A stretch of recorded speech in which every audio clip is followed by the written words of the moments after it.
And then when JanNice gets here, you can just chat to people for a minute, Danielle, while I go up and get her. Okay, sounds good. Although I know she's been here before, she'll find her way back.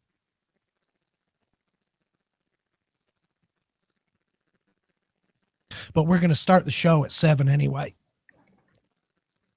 So whether she's here or not, we'll get started, okay? Yes, sounds good. I sent Charlie the link. He's gonna jump in shortly after 7, he says.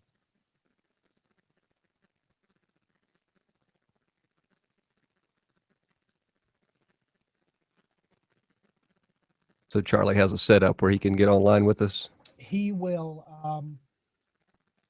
I sent him a link to the Google Hangout, so he'll just use his laptop and hit that link, which will bring him in the way Danielle is. He'll be a little box in the corner. When he starts talking, he'll pop up full screen. Shoot, Angela, Charlie's not going to be here live. He's going to be here via internet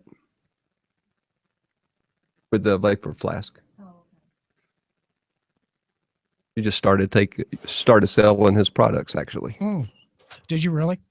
The new ones that they're manufacturing over in China, or the SX flask? SX. I like those. I want to get my hands on one of those. Okay, we have viewers joining us. We're in the pre-show at the moment. We'll be going live in a few minutes. The senator hasn't arrived yet. Bill Funderburk is here, and Charlie. I'm going to have to ask Charlie how to pronounce his last name. It's either Kauss or Kauss, and I do not know how to. Well, you say things funny anyway, Alex. So yeah, that's true. I do. We'll just blame it on your accent. Yeah. Just say, well, that's how we say it in England.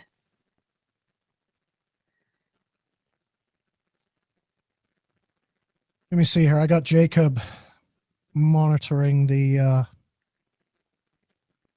audio for us right now because Scott made those changes. So I'm just trying to fine tune this before we go right out there.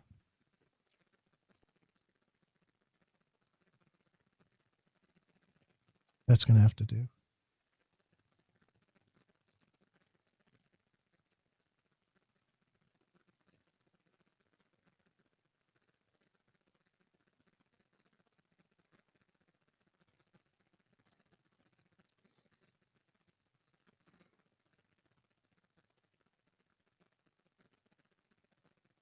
Would you like some water?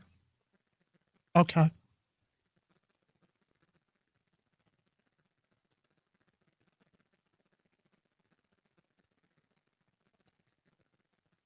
Is Jacob on YouTube or on the app or both? Both. He monitors both. Perfect.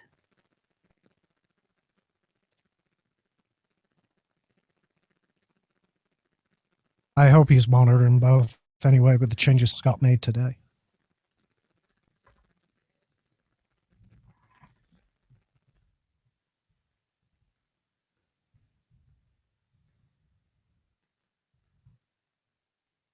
Okay. All right. JanNice is at Salem Road in 138, so she'll be here in about 3 minutes or so. So what I'm going to do is just throw another song into the rotation, Danielle. Perfect. And we'll just start the show when everybody's here. How's that sound? Sounds awesome. And I will break in on the radio and let them know that we're going to be a couple of minutes late.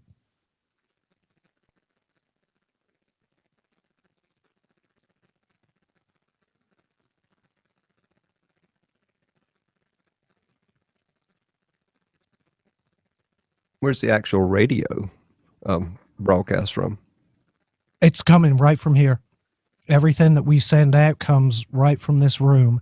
So these guys are listening either online. We have an app on the App Store that people can listen to. It goes out over TuneIn Radio. Mm-hmm. But everything originates right here on all this machinery and just gets sent out. I mean, in the old days, I'm envisioning tower and so many watts of Yeah, power. well, these days it's all IP powered. It's all powered by the internet these days, which is fantastic. Except if your internet connection gets slow, then that may be an issue. But we've been lucky with that so far. I think Scott's had this up and running now for about 6 years. He does the morning show every day, and he wanted to get some evening shows started. Mhm. And he approached me. He said, "Well, what do you enjoy?" I said, "Well, I like technology." And it was originally called Guns and Gadgets. It was about the Second Amendment and technology. Oh yeah. And it morphed into Tech Talk. Um,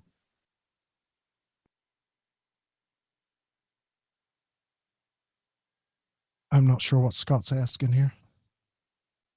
Oh, no.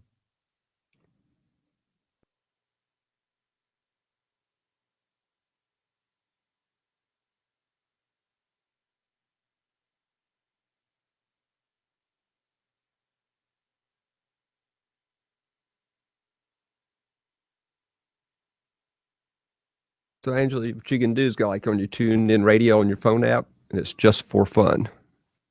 Okay, I'm just going to go live real quick. Hey guys, welcome to Tech Talk. The senator is on her way. She's probably a couple of minutes out. So we're going to play one more song, possibly two, and then we'll get this thing rolling. Now I got to get some songs.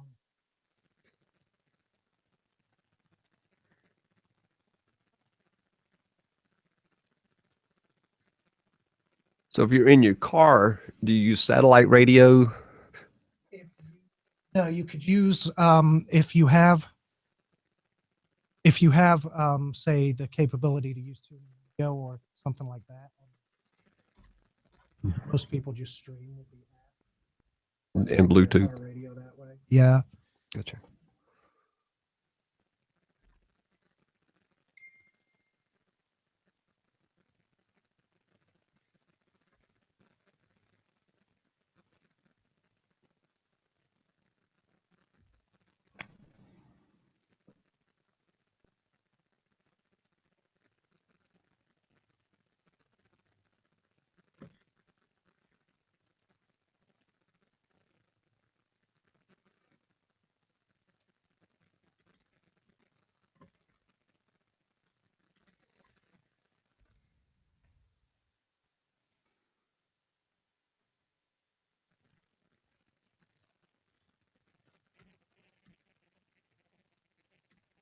Is it raining? It was very foggy coming in, but no rain as we came in. Is it raining?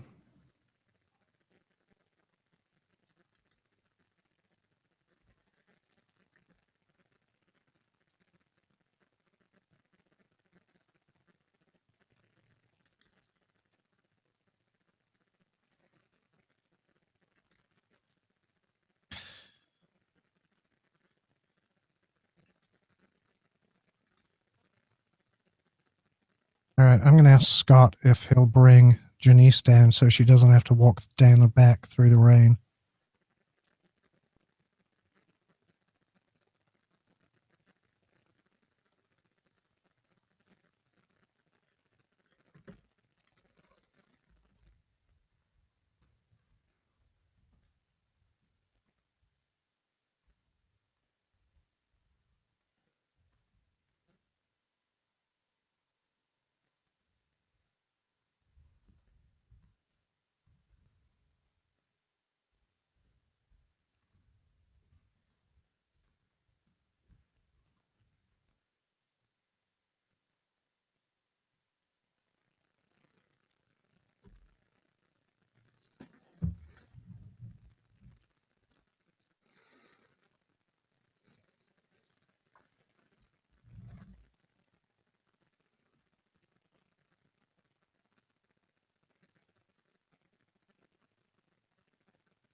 right. While we wait for JanNice, I'll just explain it. A number of people have tuned in on YouTube.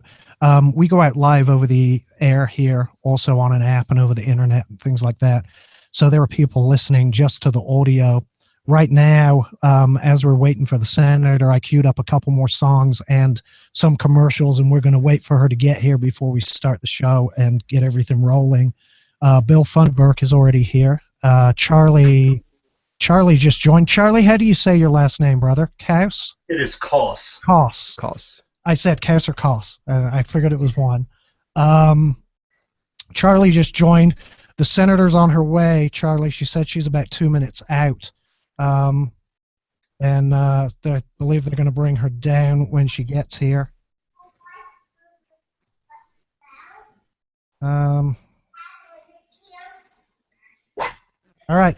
Well, thank you both, obviously, for being here. I don't really know how it's going to go tonight. I guess we're just going to get everybody introduced and start a discussion. The Senator VanNess has been on the show before, and the last time she was here, she and I had a discussion about vaping, and I explained to her it was important to me as a consumer, but I also said I'm not the expert.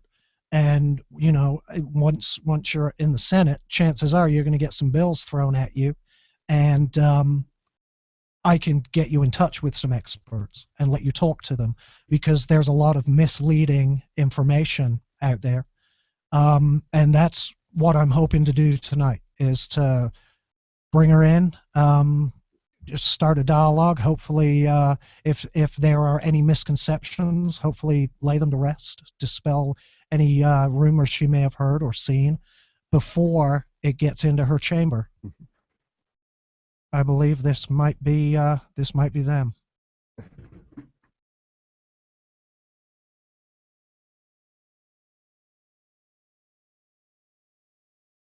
Hi.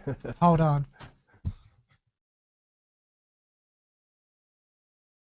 Hi.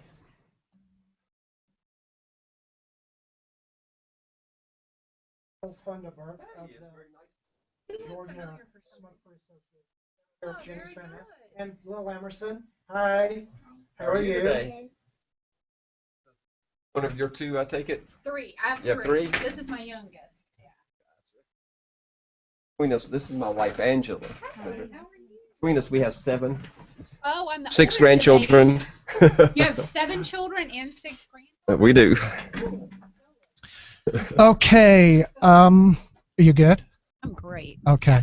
Where's my And again, guys, when you if you would just get not like in the mic, but close to the mic, because the gates are set quite low. I'm going to go ahead and get the show started and introduce everybody. Oh, by the way, Charlie, your microphone, I believe, is muted. Yeah, it's unmuted. My daughter was running around. That's better. Just so you know, a last-minute addition, and you're going to like this guy. This is Charlie Kauss. He's the owner of Vape-Forward. Remember I told you about the guys that make these? They're based in Alpharetta, Oh, one of the largest manufacturers in the country, and he wanted to come on tonight and hopefully and be a part of the discussion. Thank you for having me.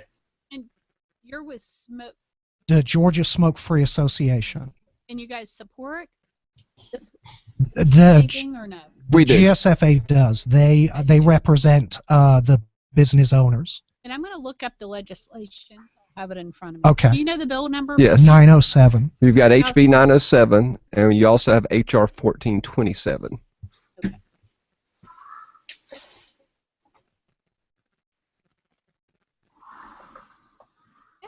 And Charlie, it's good to see you, sir. Good to see you as well. We talked briefly on the phone the other day. Yeah, I'm looking forward to talking to you in person.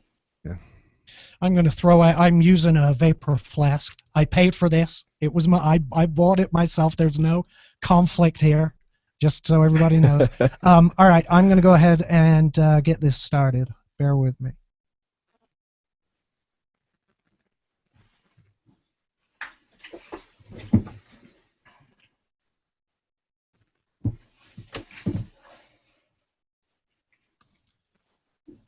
All right, guys, welcome to Tech Talk. Special show tonight, and I'm sorry for the delayed start. I'm Alex, I'm your host. I have a number of guests in the studio this evening. We're all here to discuss House Bill 907, one of the vaping bills that have been brought to the legislature here in Georgia. Joining me tonight, obviously, I have Danielle, who's on the Google Hangout. Hi, Danny. Hello. Danielle, you'll be watching the live chat and monitoring for any questions, yeah? I will. Okay. To my right, returning to the studio, I have Senator JanNice VanNess of the 43rd District in Georgia. Thank you, Senator, for coming back. I really appreciate it.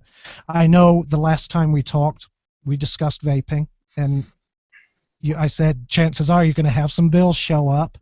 And and you agreed to come back and talk about it. I've brought along on my left Bill Funderburk, who's the president of the Georgia Smoke-Free Association. They represent businesses in Georgia. I'll let Bill introduce himself and tell you what they do. But I want, and of course, also in the Hangouts, Charlie Kauss of Vape-Forward, the guys that make the vapor flask, which I am which I am a proud user of. Charlie, good evening, welcome. Thank you. Thank you for coming on. So I want to get a discussion going. I can't be happier that you decided to come back in and talk about vaping. I don't think many legislatures would at this point in time. There's a lot of it's a pretty hot button issue. Well, I know. In our community, we certainly have a lot of users and stores in District 43, so I know it's something that's very important to a lot of our citizens. And I do want to say as a side note that my daughter Emerson, she was here last time, and she held quite the intelligent conversation with people in the community the other day about vaping, and I said, how do you know about that? Remember when we were at Just for Fun, that Jenny had her unit, and she remembered everything about it and was certainly discussing it. So I thought that was really cute that she was paying attention. Yeah, so. you understand your daughter is one day going to take over the world. Absolutely. Okay, good. Yeah. Bill, thank Hello. you so much for being here. Yeah, my pleasure. If you would, tell everybody, introduce yourself, tell everybody who the GSFA are, what they do, and what we're here for tonight. Okay, well, the GSFA, we're basically a not-for-profit corporation. We're incorporated in Georgia back in November 2014, and our mission is basically to promote tobacco harm reduction, and we encourage the use of vapor products for folks that won't quit smoking or can't quit smoking. You know, a lot of folks who need the nicotine, self-medicate for anxiety disorders. It improves their cognitive function. So some people just will not quit smoking. We all know them. They're in our families. They're our friends. And so what we say, okay, use this instead. You know, that's our whole approach. Right. And our whole mission is tobacco harm reduction.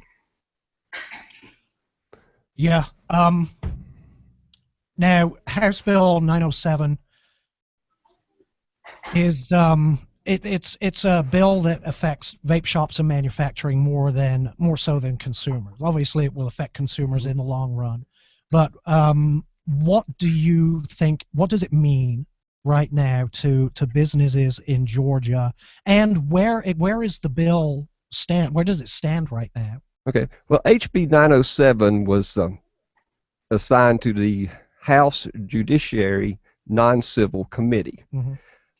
So we have lobbyists that works with us. Georgia Link is Trip Martin's lobbying public relations firm out of Atlanta. They have been working for us for quite some time. So they went to work, rolled up their sleeves. The bill kind of surprised everybody when it dropped a week before last. So once the bill dropped, you know, they've been going around and trying to learn about it, learn what the reasoning is behind it, what Representative Rakestraw's ultimate goals were, you know, what the motivations were. So it was assigned to that committee, and it was heard in subcommittee, Representative Ed Setzler's subcommittee, Thursday, a week ago. And at the subcommittee hearing, we had obviously had quite an impact because Representative Rakestraw sent down a revised version of HB 907, taking it from 20+ pages down to about 2.5 pages. Basically, it was nothing left in it but at that point but definitions. Okay. The original HB 907 mirrored a piece of legislation that did get passed in Indiana, which is wreaking havoc on the vapor and vapor manufacturing community there. And so right now, HB 907 in Georgia is still in committee, still in the judiciary, non-civil.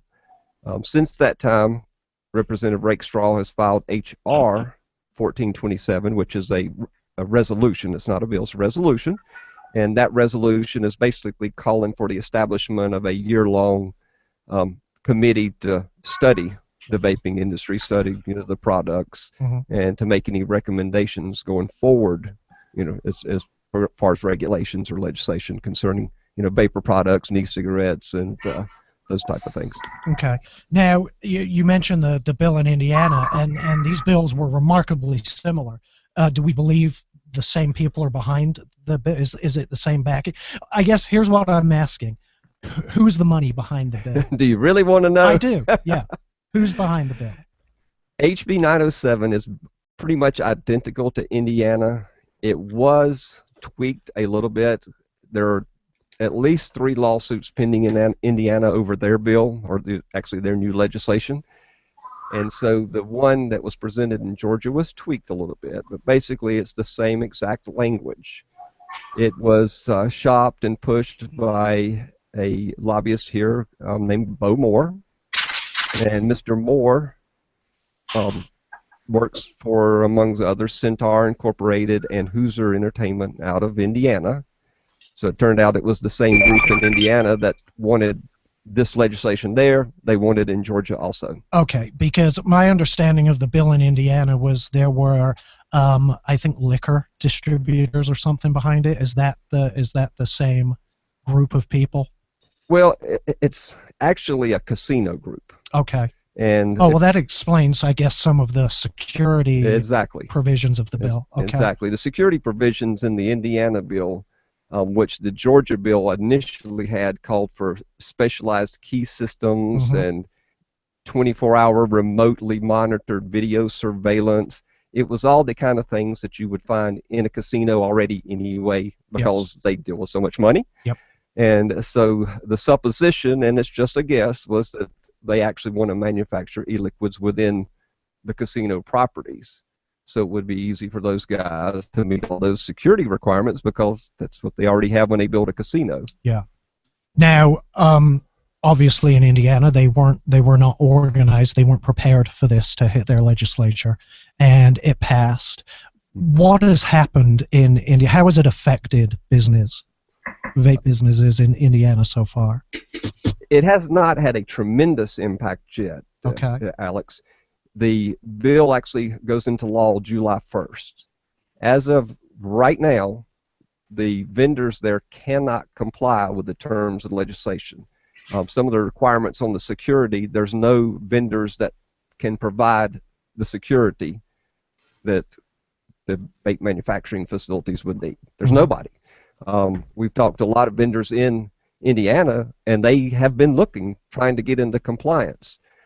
There has been no licenses issued as of yet, which is required under that particular legislation. And if the bill goes through and does become effective July 1st, it will basically wipe out the majority of the in-state manufacturers. It just lost me. Yeah.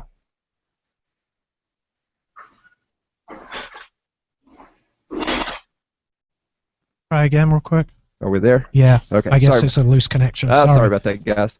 But anyway, what's going to happen in Indiana is you will see a lot of the manufacturers close.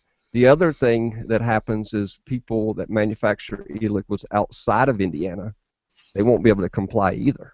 So they won't be able to sell in Indiana. Okay. So it's going to drive out competition, and what goes along with that, prices go up. So the ultimate folks that were trying, to improve their health, all of a sudden it's not going to be as cost effective. One of the selling points of vaping is it's relatively cheap. Okay, so the bill has been greatly modified from that in Georgia right now. It's been pared down to you say it's basically definitions. So what potentially will be going to the Senate in Georgia? At this point, it's hard to say. Okay. Can you still hear me? Yes. Okay. At this point, it's hard to say. The definitions bill is still floating in limbo in committee. Representative Rakestraw has a revised version of HB 907 that takes out the security provisions for the facility, but it still leaves in a lot of the other provisions, and that we've only seen an advanced copy. It hasn't actually been filed at this point.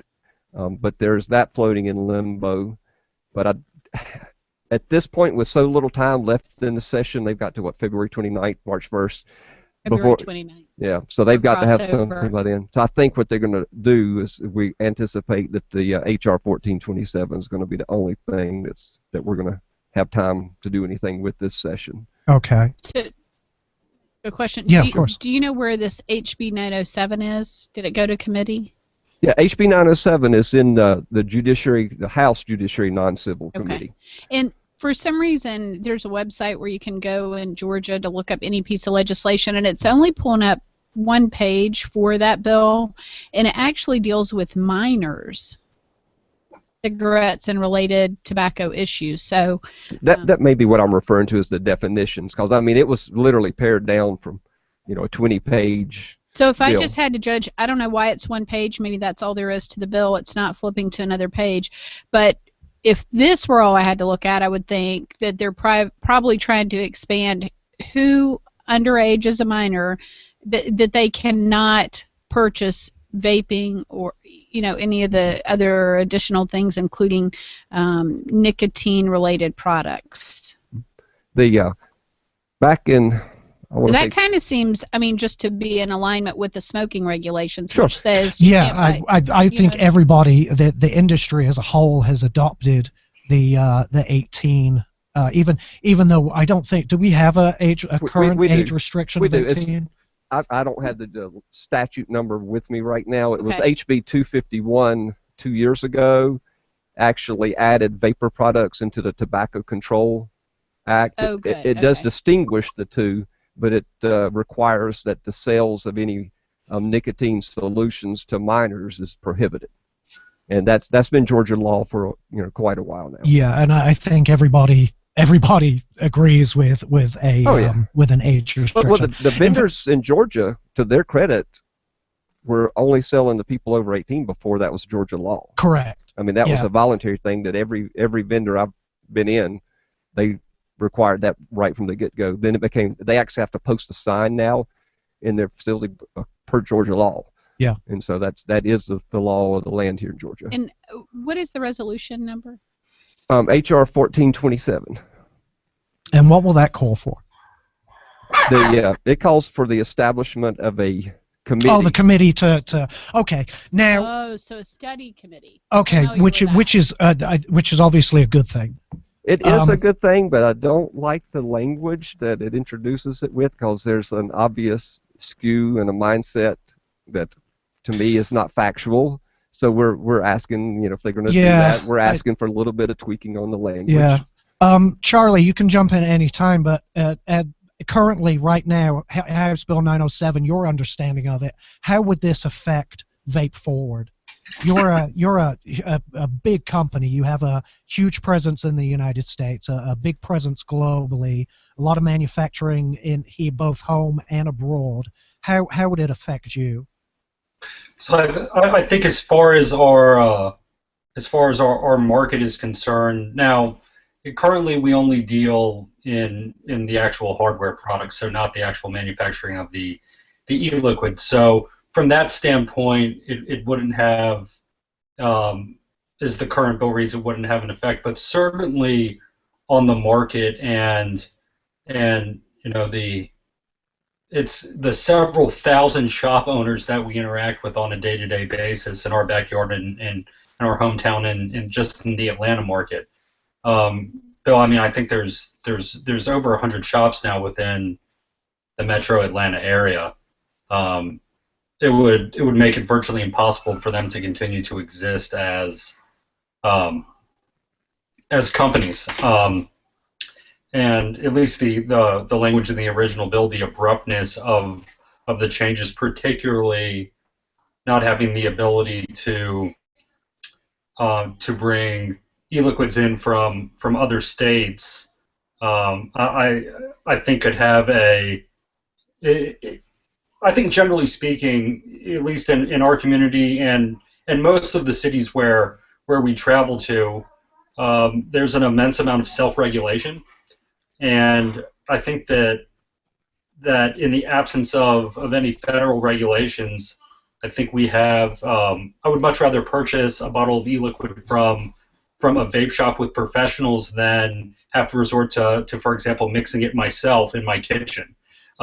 So as it's currently written, particularly the prohibition of bringing e-liquids in from out of state, because there's not that much manufacturing of e-liquids that actually goes on in Georgia, from what I understand. Most of it is in California, and statewide they have fairly stringent rules or standards from just a consumer standpoint. It would essentially destroy a multi-million-dollar industry that employs literally thousands of working Georgians.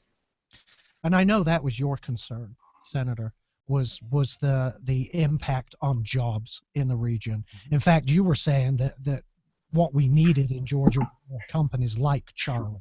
Now, I obviously not necessarily just vaping related, but just innovative companies that really are forward thinking in their processes. And you know, he looks like a pretty young guy, so I'm sure that this is probably just one of many great ideas he has in the business industry. But I think that for us to continue to be strong and the number one business leader in the nation, we need to continue to think outside of the box and, you know, work in a free economy where people can, you know, thrive with their businesses and given opportunities. So I certainly am pro-business and would want to help develop things, but also make sure that they're safe for our citizenry in the state of Georgia. So. Now that raises a question with me, and I might be putting you on the spot here. That's okay. But you looked up the bill. That says to me that nobody has approached you at the Capitol. You haven't been approached by lobbyists from the other side, or no, but I will say on the Senate, the way that it works is that each side is so busy with their own legislation that until it flips after crossover day, do we even really have a lot of time to focus on these things, except if somebody comes to us and asks us to carry a bill. So that's when I would hear about something. If somebody knew I had a particular interest in something, for instance, I've had somebody come to me on senior living legislation and different things, but it's things that people probably already know that I have a background or interest in. So that's probably why I have not heard about it. And we've been quite busy with some of the other legislation that was passed last week. So. Big hot topic. So it's not a surprise, and it doesn't mean it's not on the radar. It just means that it's just not made it over to our side, and there's other burning issues. And today was our last day at 4 o'clock to drop in the hopper for legislation, and so there was certainly a rush by many of us to get some last-minute things in, because tomorrow is our last day for committee hearings for any legislation dropped, and then after that we don't have another opportunity for bills themselves. We can still turn in resolutions until Monday for things like study committees, but we're working on a very tight time frame. Okay.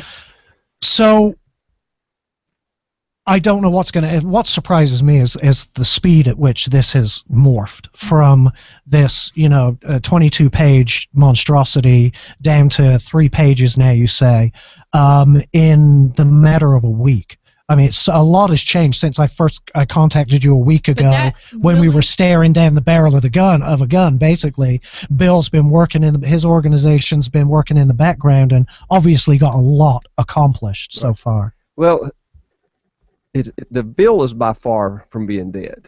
If we get through this session and we don't get anything flipped over to the Senate side, nothing gets passed, it's not going away. This is when we're going to really have to roll up our sleeves and get with a study committee, get with the bill sponsors. In speaking with Representative Rakestraw, she had some great concerns. She really wanted to make it clear that minors were prohibited from purchasing the products in Georgia. She was concerned about the child-resistant packaging, and she was concerned about what is in the e-liquids. All very valid concerns. Yes. Her concern with the e-liquids, she has a close friend, family member, or whatnot that it actually is using vapor products. So I don't think that Representative Rakestraw was particularly out to kill an industry, but I think she does, as as a mother and a person that has close ones vaping, she just wants to make sure that it's safe. And so we don't really have an issue with that, but our issue right from the start has been the products have been around going on 10 years now, and there's not all of a sudden a bunch of people getting sick. There's no catastrophe to fix. There's some anecdotal stories about somebody putting something in their e-liquid. Well, kids were packing cigarettes, back in the 70s with marijuana.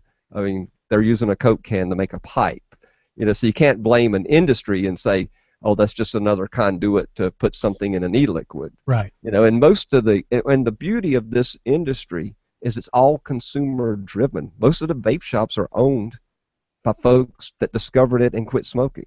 Most of the manufacturers, most of the manufacturers that make e-liquids are people that are vaping. This is not a big tobacco driven industry. This is not, the corporate America discovered a market and now they're going to exploit it. This is a grassroots community-led movement, and these vape shops double as support systems. The folks go in and try the liquids.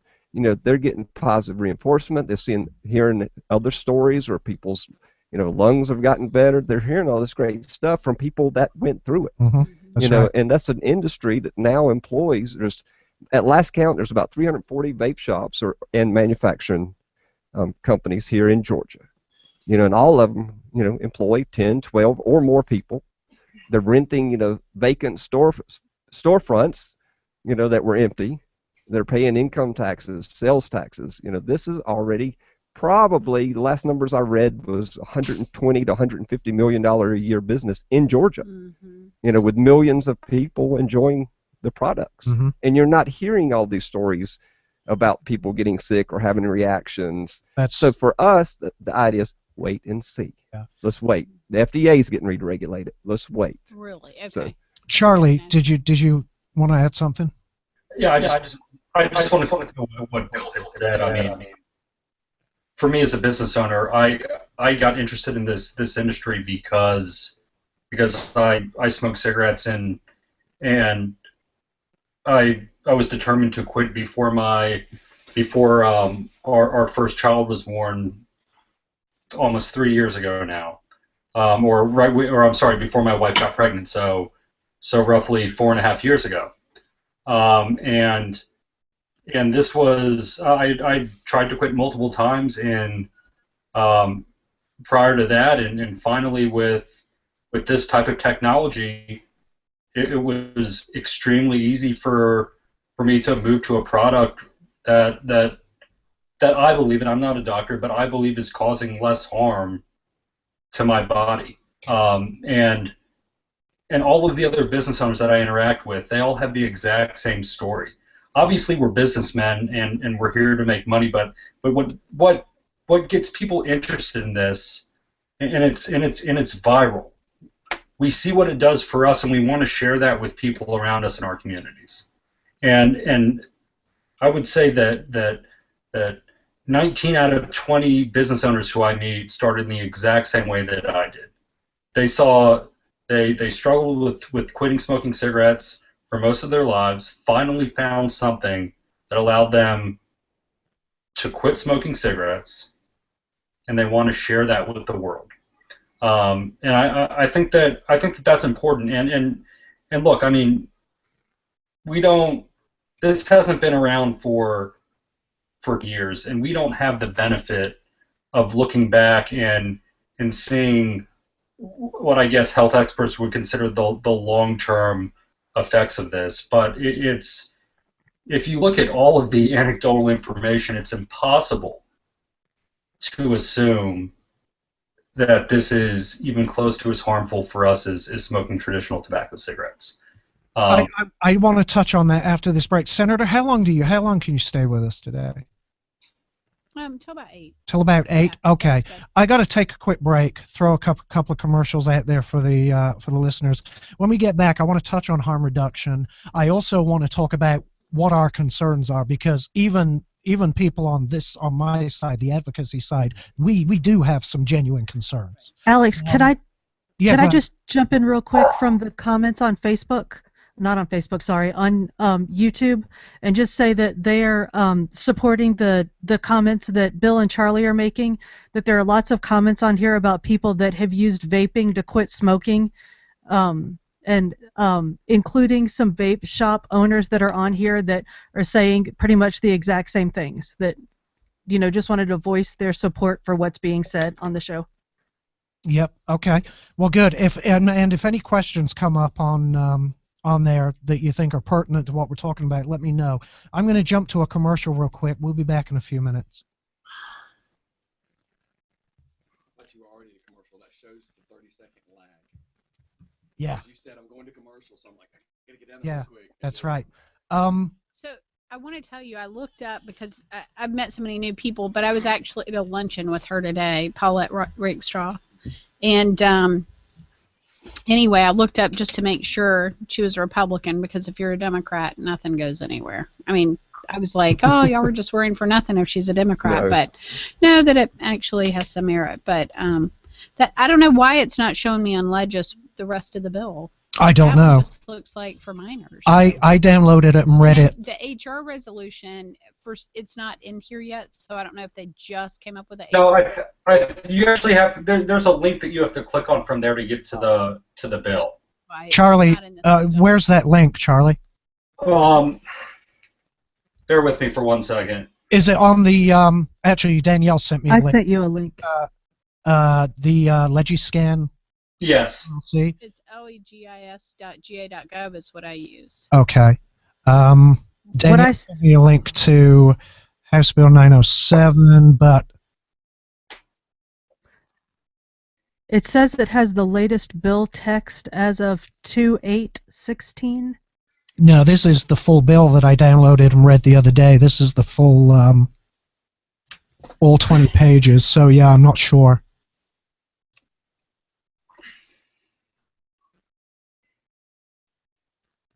What's up? Hey, I don't know.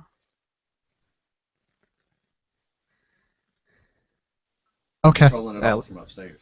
Alex, I just sent you HR So y'all on video, 1427. got you tweaked for- I just sent you HR 1427 if you want to. Oh, okay. Over to her. Yes. She's happy. I sent it to you on Messenger, Yeah, I see it. but you can send it over to the senator.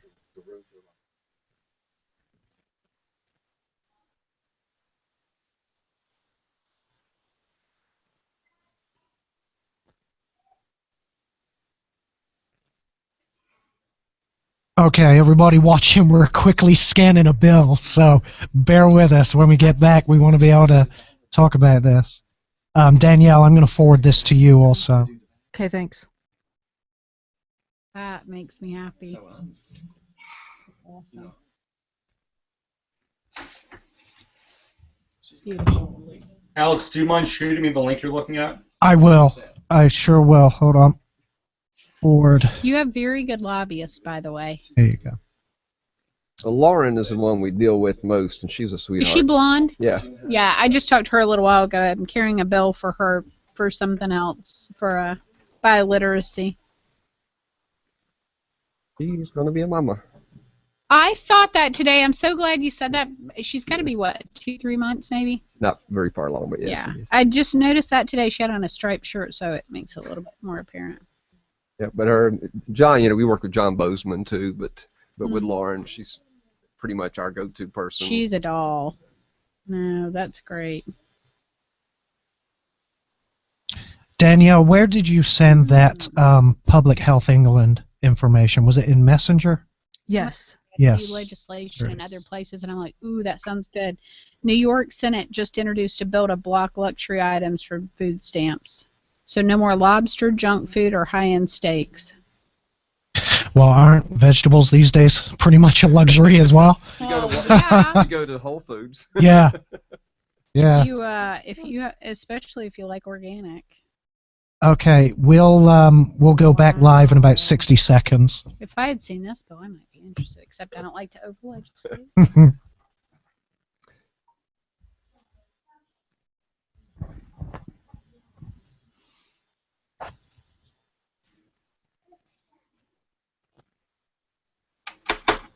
Too bad you guys don't get somebody on the rules committee in the Senate who vapes. Well, is there anyone? There are some people on the Senate and the House that do vape. Or you could also introduce us to cigarette smokers, and we'll get them to quit, and then they'll be on our side. That's true.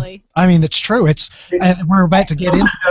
Have them come sit down in my office with me for 10 minutes. They won't smoke anymore. And I haven't smelled smoke on anybody, so nobody that I'd noticed or would tell you. Interesting. All right, we'll go live again in about 5 seconds. But Tripp would know. He's a mess. Right. Okay, we're back. All right, so let's we're not unreasonable people over here, right? We're not all a bunch of crazy vaping zealots. I think there are some valid concerns. I know there are valid concerns that I have as a consumer. And there are certain things I think that as an industry we should be doing. For example, an age restriction. I think everybody can agree there needs to be an age restriction. Again, it's even though the evidence seems to be overwhelmingly pointing to it being far less harmful than smoking tobacco, a nicotine addiction isn't the best thing for a kid to get into, obviously. Look how long it took for it to come out that nicotine was bad for you. Well, I'll argue with you on that. Yeah, really? is it bad for you? Yeah. I mean, I know caffeine's addictive. I love coffee. We have a healthcare system that says it's a very expensive right, and this is where I think the problem. See, they're oh man, nicotine and smoking. To me, two completely different things. Really? Why? Oh, absolutely. Because I now am able to get nicotine, which apparently, from everything I've read and the studies I've seen, it's in the doses that I use about as harmful as caffeine.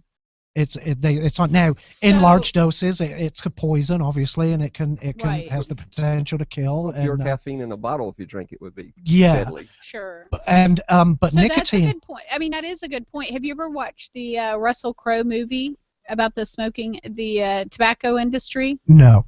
It is one of the most fun. You haven't either? No. I'm saying yes. I'm agreeing. I'm agreeing with you, Senator. It's a phenomenal movie, and it really talks about how the industry knew exactly what they were doing. And their own memos. And absolutely. I think first of all, I believe we're very behind the curve in America with research on these. I think we're getting into the game late.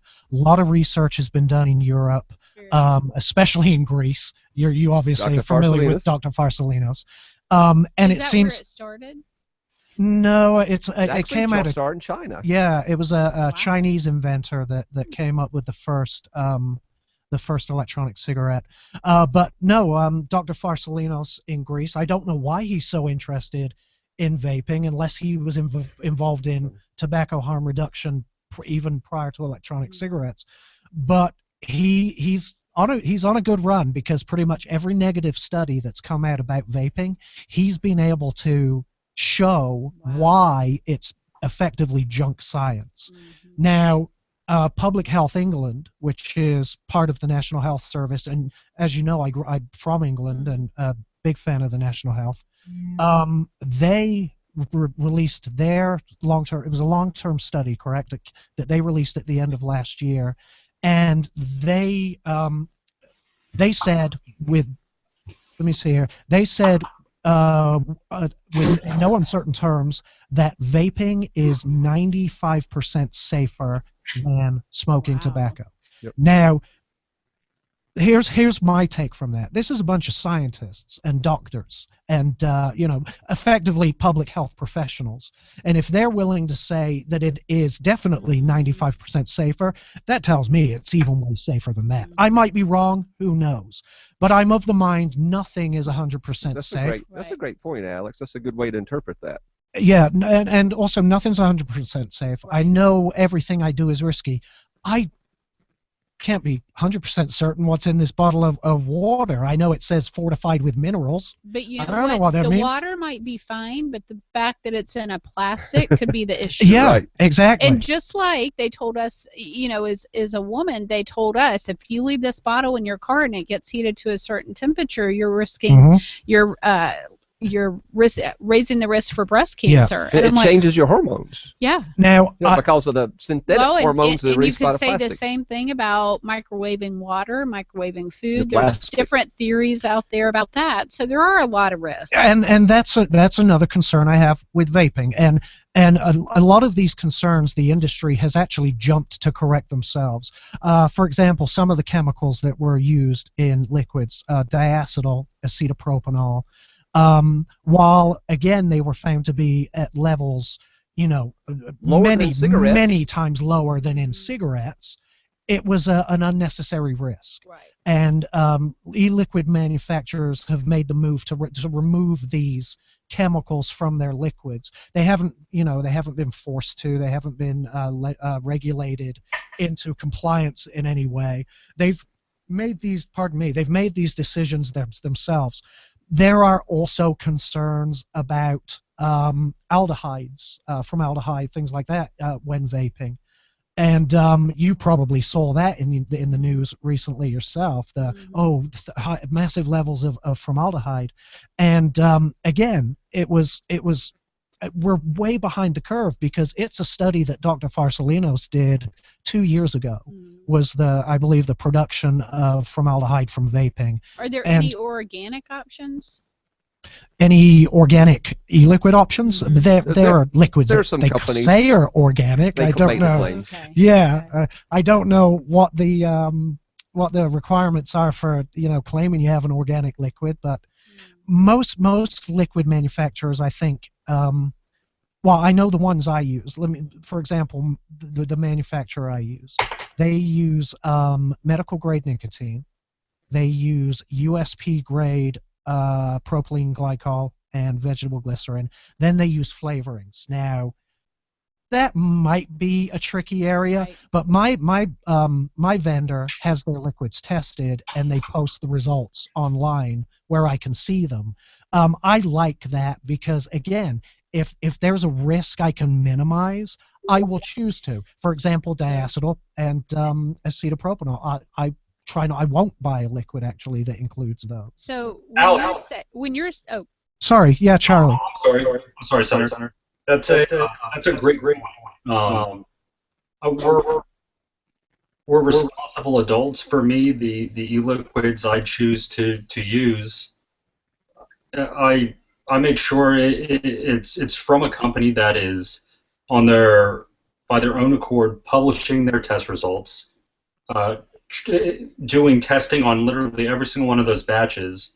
Not because of government regulation, but just to be responsible citizens and responsible manufacturers. Yeah, I think a lot of companies have made the decision that if their customers are trying to reduce harm, they're going to do everything they can to help them reduce harm and make sure they're making a better decision. Well, they're running on vapors. They're vaping their liquids too. That's true. And I think that's one of the problems with this sweeping legislation that paints this broad brushstroke over the entire industry. I don't think anyone I haven't met any other owners of companies or any other stakeholders in these companies that don't feel like some sort of regulation is necessary in this industry. We'd all like to know as business owners what rules we have to play by. But knowing that there are responsible that you have various organizations in the industry that will basically give your e-liquids a stamp of approval. I look to see if the people that I'm purchasing e-liquid from are members of those organizations. I want to see that they're being responsible and self-regulating. And I'm over You're talking about organizations such as AMSA? Yeah, Okay. exactly. So are they members of AMSA? Okay, if I can shed some light, maybe can help the senator a little bit with this discussion that we're having. He's mentioned diacetyl, diacetyl. I've heard it pronounced many different ways, but a couple of compounds he's talking about, those turned up in flavorings. So the liquids that our vapors use, nobody wants a tobacco flavor. They walk in a vape shop, they get a tobacco flavor, and a week later they're back. This is terrible. I don't want to taste something that tastes like cigarettes. Adults like flavors. So strawberry kiwi. Strawberry kiwi. So the buttery, popcorny flavors, they use a flavoring from a food flavoring company that creates that flavor. It's the same ingredient they use in popcorn to give it a buttery flavor. And that chemical has been associated with a disease that people that worked in a microwave popcorn factory That's right. got. By the way, only by the way, 8 confirmed cases of popcorn. And worked in that factory. And they worked in that factory. There have been no cases in 10 years of popcorn lung from vaping, and we'll never see. But remember that now, when you pop your popcorn at home, you can no longer open it and do what Exactly. most people do, which is smell the popcorn, because that's what it is may bad have it for in you. there. Yeah, it could have diacetyl. It's scary. Now, in an ideal world, I love to eat organic, no fast food, none of that. In an ideal world. But in reality, when I listen to you list the chemicals, I'm like, oh, I don't know that I could put that in my body. But honestly, I could go get 5 food boxes and read chemicals that sound as scary and bad as what you mentioned. And there's lots of information out there about all kinds of companies, from Monsanto to the great Netflix movie Food Incorporated, that if people knew what they were putting in their bodies would be as scary as See, now that gets to one of my concerns as a consumer. I do want to know what's in my liquid. And again, I use a company that lists all their ingredients and have theirs lab tested and post the results. Sure. So I know what actually goes into my liquid. Well, I can make you both feel better. The flavoring companies are making money gangbusters off of the vape industry. They, on their own accord, are coming up with programs where they're actually testing their flavoring components. Good for them. And they're certifying whether it's safe for vaping, or they'll say, now in my wife's company, she has the Moat Vapes, she makes juice, or makes e-liquids. We're trying to get away from that word too, the other word I just said, I won't say again. E-liquids, and the bottle will say not safe for inhalation. There's one of the companies, they're coming up with a program called Clearstream, so that the smaller companies that are mixing the flavorings and the PG and the VG and the nicotine have guidance, as to what they've tested. They're spending the money to test their flavorings, because the flavorings is where you might pick up something strange. And who regulates that? There is no. I'm guessing right now it's self-regulated. Yeah, I mean it's a Better food. Be quiet. It's a food product, so it is regulated, as a food product. Okay. But now the PG, you were talking about chemicals. You're like, oh my God. Propylene glycol, that sounds crazy. I don't. Look at your next box of cake mix. No, that's what I'm telling you. It's in foods. But look at your asthma inhaler. All 3 of those products, propylene glycol, vegetable glycerin, even nicotine, they're all non-carcinogenic. They've all been studied over and over and over. So they're non-carcinogenic. It's been the industry's own movement out of abundance of caution to do away with the buttery flavors that might have the diacetyl component to it. Even though when you measure vapor products and test them, the amount in the vapor would be substantially lower than even cigarettes have diacetyl released when they're burned. Interesting. So, and that's what's impressed me about this industry is their moves to reduce harm. Sure. That's from what I can see. Now there are 1 or 2 companies that are standouts, but believe it or not, the industry even polices those people out of the industry. The vendors stop buying from them. Yeah. But that's exactly what a good economy does, is that exactly. people, consumers will drive it, and I think that the cream of the crop rises to the top, as they say. I agree, which is why I don't think a lot of government regulation, which could stifle the industry, I don't think it's a good idea. But talking about ingredients, where does the GSFA come down on a labeling requirement?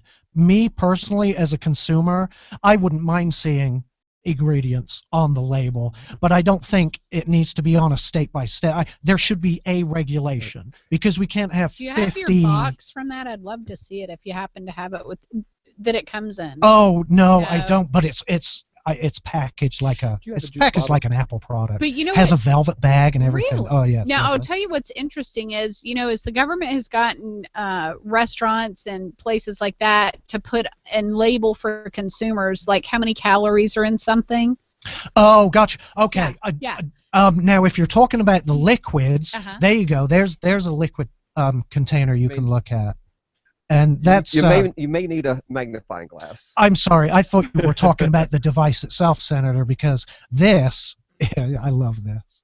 It's my vapor flask. It's the best thing I have. What do you do? I honestly don't know what you do with it. It's a battery. It's a battery. It regulates power. It makes sure that I'm vaping safely, and that's my primary concern. If it was empty and you just put how much in there? A dropper full? The liquid actually goes in this part here. Right. And this tank holds about 4.5 milliliters of liquid. So this would last how long? Oh, I mean, for me that would last weeks. For some vapors that would last a day or two. Wow. It depends on probably heavier smokers anyway. Well, it depends on it depends primarily on your nicotine level. I vape at very low wattages, but with a higher level of nicotine. A lot of people vape at higher wattages, but with a much lower nicotine, and it's all personal choice, and that's the beauty. And like, how much would a bottle of this cost? It really varies. The retail for 15 milliliters is going to be $5 to $15, depending on this bottle. I'm not sure if that's a 30 ml bottle. That's going to be $10 to $20 depending on the brand. That's significant savings. It's a huge saving. That's one of the selling points when you're trying to get a person to try vaping versus smoking. But I think it explains also the success people have getting off of smoking. They can customize their own experience. They can vape the way they need to stay off of cigarettes. Wow. And that's the beauty of it. And what you'll see on that bottle is there's nicotine warnings, because you don't want to drink it. You don't want children getting hold of it. Only if I had a microscope would I be able to see that. To get I get it. But to get all that information on there, but it's got the ingredients on it. It also tells you the percentage, how much nicotine is in the bottle. And the companies that are rising to the top, that are going to survive in the industry, are doing all of that voluntarily. Very interesting. So, but let me tell you about the FDA. Okay. So the FDA is on step 8 of 9 as far as regulations. I don't remember the exact year. Charlie, you might remember the year off the top better than I can, but there were deeming regulations that basically said, yes, you can regulate vapor products under your Tobacco Control Act, which gave the FDA the authority to come up with regulations. So the FDA has been trying to come up with regulations now. How long, Charlie? 5, 6 years? About that, yeah. Yeah, they've been trying to make regulations for that long. That's how complex the industry is. Should have just written them for them. Well, so they're on step 8 of 9. The regulations are drafted. They've reopened comment periods and got like a crazy number of comments. But it's on step 8 of 9. It's now at the Office of Management and Budget. They look at the economic impact and other factors of what this proposed regulations will cause. So those federal regulations are knocking on the door. They're coming. I fully expect it's going to be by this summer. So one of the reasons HB 907 bothered those of us that have some connection to the industry was how are we in Georgia going to decide what should be in an e-liquid and legislate and draft a bill and pass a law when the FDA within could months come up with something completely different. And then you'd have every state having something different. the HB 907 wasn't really based on any science. It lists the ingredients because that's what people are already pretty much using. So there's no science based on it. We kind of feel the same way with the cultivation of marijuana discussion, is that we're waiting on the federal government to really change the schedule. I can help you with that right now. Just go ahead and legalize it. It'll be fine. Nothing's going to happen. Well, that's not my fight. I'm staying out of that one. That's not a product that I have to worry about. I get tested at work because we do a lot of contracts for the government, so I can't do that, obviously. Right. But I look at the war on drugs and I look at the victim. It's a completely different discussion. You and my dad and I don't wanna, would totally agree with I don't want to derail this conversation, but yeah. But HB 907, to us in the industry, we're like, it needs to be a national regulations if you're going to regulate what's in the bottle of e-liquid. I agree. Because otherwise you're interfering with interstate commerce. This company in Georgia, we might meet Georgia standards, but then can we sell in Kentucky where they have a different set of rules? One set of regulations is obviously better than 50 individual sets of regulations. So right. I can't stress enough to work with the importance of working with legislators. In fact, I dropped a bill today, and it will hopefully be heard in committee tomorrow. The way it works, it is so fast moving. So weeks ago, I gave them an initial copy, but when it's heard tomorrow, they're going to say, "Well, I didn't really know about it." Well, I beg to differ. You had time to give comments, and you didn't. So if you have opportunities, a lot of times what you just mentioned about interstate commerce is probably something she's never even considered. Oh, yeah. So well, and the other problem with HB 907 was it exempted a whole product category. It exempted the ones marketed by Big Tobacco because they come in closed cartridges. Yes. But I don't think the sponsors of the bill understood that it's the same liquid. It's just in a closed cartridge. So it should be subject to the same cleanliness standards. I found that to be very interesting, and that's why at the beginning I was asking who was behind it, because it was that small piece that separated out the cigalikes from tanks and other vapor products. It was that separation that made me think, oh, there's a tobacco company behind this somewhere. Now, and honestly, we don't think that tobacco was behind it at all. We think the companies that wanted to push this are wanting this industry because they have the money to sweep in and manufacture e-liquids. We think they wanted to exempt the cigalites in Indiana, which this is basically Indiana 2.0, but we think what they wanted to do was not poke the bear, because Big Tobacco can spend a lot more on lobbyists than the Georgia Smoke-Free Association can. We've got a great one in Georgia Link, but if you've ever been to a committee hearing when tobacco's there, they'll have 7 or 8 lobbyists. Fancy suits. Yeah, I would love for you to stick around after the senator has to leave, because I want to go talk about the public perception of vaping and the changes that have happened, and tell people how they can join the GSFA, get in touch with you, and become members, because that's imperative right now. I guess from my perspective, obviously, anything that comes to your chamber, just kill it. All right, just vote no. Anything vape related, just vote no. Vote no. That's okay. That's you're coming right from here, okay. And obviously that would benefit me greatly. I promised somebody I would ask, and I don't know if you've given this much thought yet. The campus carry bill that is coming. Do you support campus carry, or are you opposed to campus carry? Where do you stand? I actually have 2 children in the next couple of years that'll be going off to college, and I will say it's really, when I think back to when I was in college, makes me a little nervous, but it makes me more nervous to think of the fact that they'd be unprotected at college. I agree. And so, certainly they do have to be 21. There's a lot of mistruths out there that you have to be 21 to carry. And from what I understand, and this is public universities, so private universities may are have unaffected. Their own That's correct. That's right. And from what I understand, it does not encompass dorm rooms. It's only on the public grounds and public areas of the university. There's like 3 different exemptions on a college campus, like areas, and athletic facilities was one. So there's like 2 or 3 areas on a college campus. Okay. So right now it stands that I would support it. So. Okay.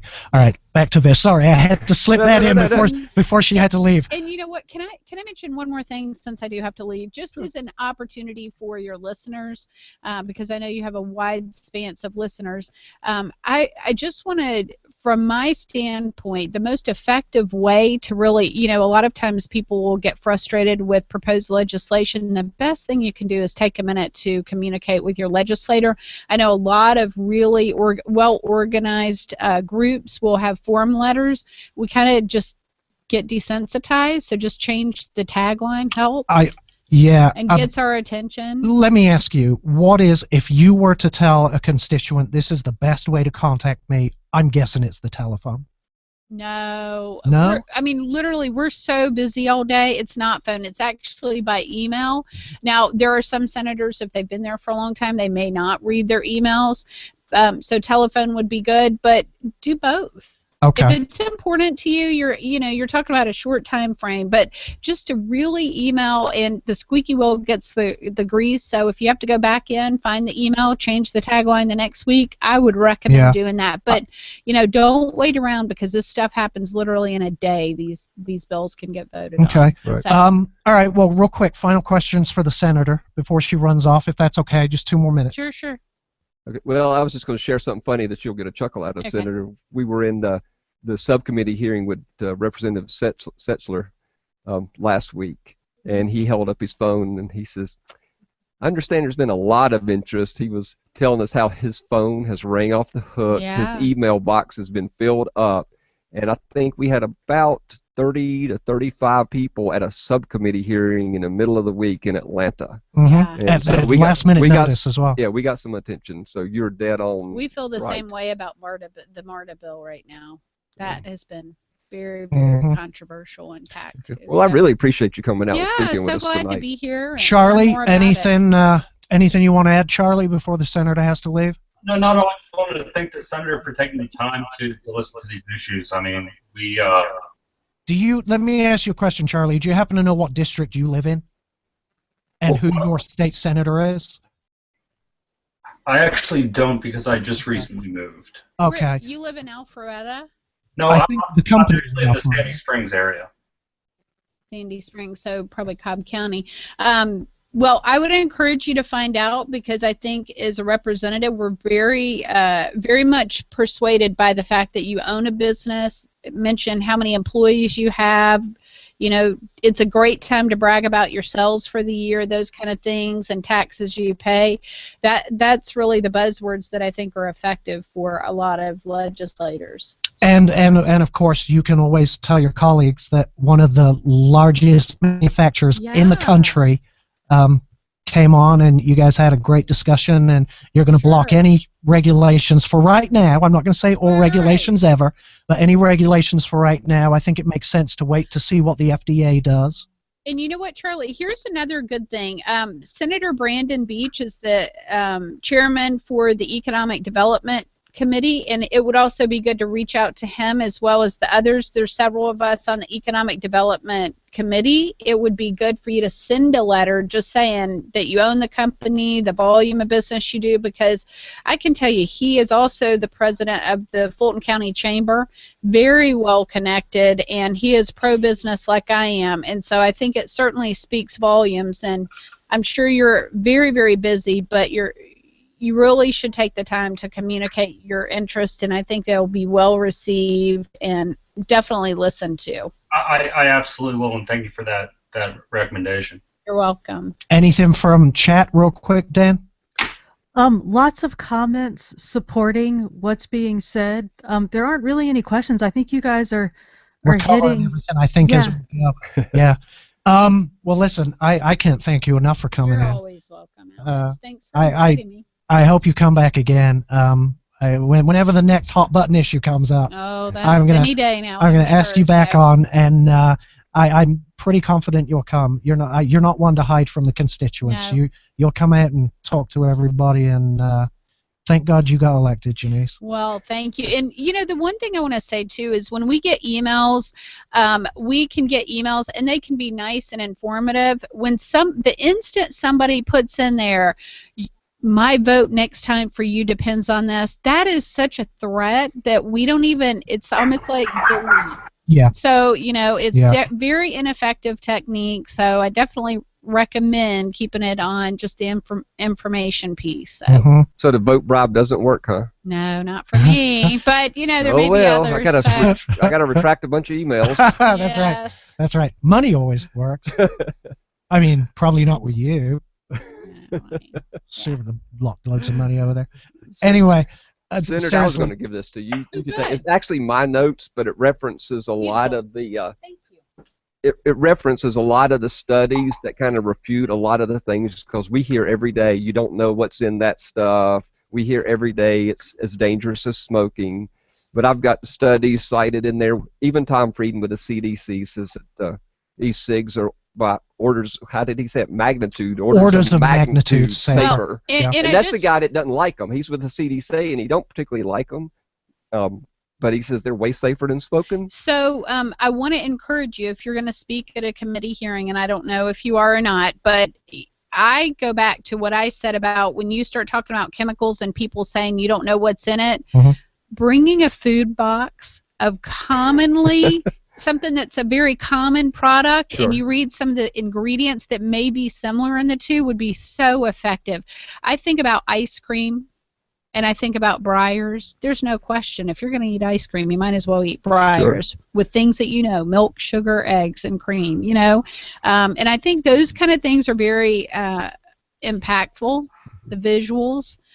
We don't have a lot of technology on the Senate side, so PowerPoints are not possible so much, but those visuals are really effective, and you have to understand we're listening to sometimes 5 and 6 bills for hours, and we're just so desensitized to information, so the more visual you can make it, it really is truly effective. And remember, a lot of people don't know what vaping is. It's something they've heard of. They don't even know how it actually works, so that is very, very important. We can start to read off ingredients off of the menus of Mary Mac's, the Varsity, Waffle House. Yeah. No, not Waffle House. It'll go away quickly. So, absolutely. You're right, though. So visual aids and entertainment will. That's honestly, that's good information. Yeah. I mean, really, like if you brought a vaping unit, I mean, I'm telling you, most of those people probably have not a clue how they work. So. Yeah, understood. Just a thought. Good information. You're welcome. Thank you very much. Absolutely. I appreciate you coming in. It was nice to meet you. Yeah, nice to meet you as we're well. going to jump to a break real quick while I say goodbye to Senator VanNess. Charlie and Bill, I hope you can hold on through the break, and we'll just talk about a few more issues, yeah?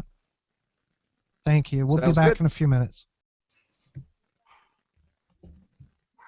Let me press hold up. And that was my notes. I could get you. I could get you a lot more polished version. This is great. My talking points. Danielle, chat with Charlie for a minute. I'm going to see the senator out. Okay. Okay. Hey Charlie, are you watching on YouTube?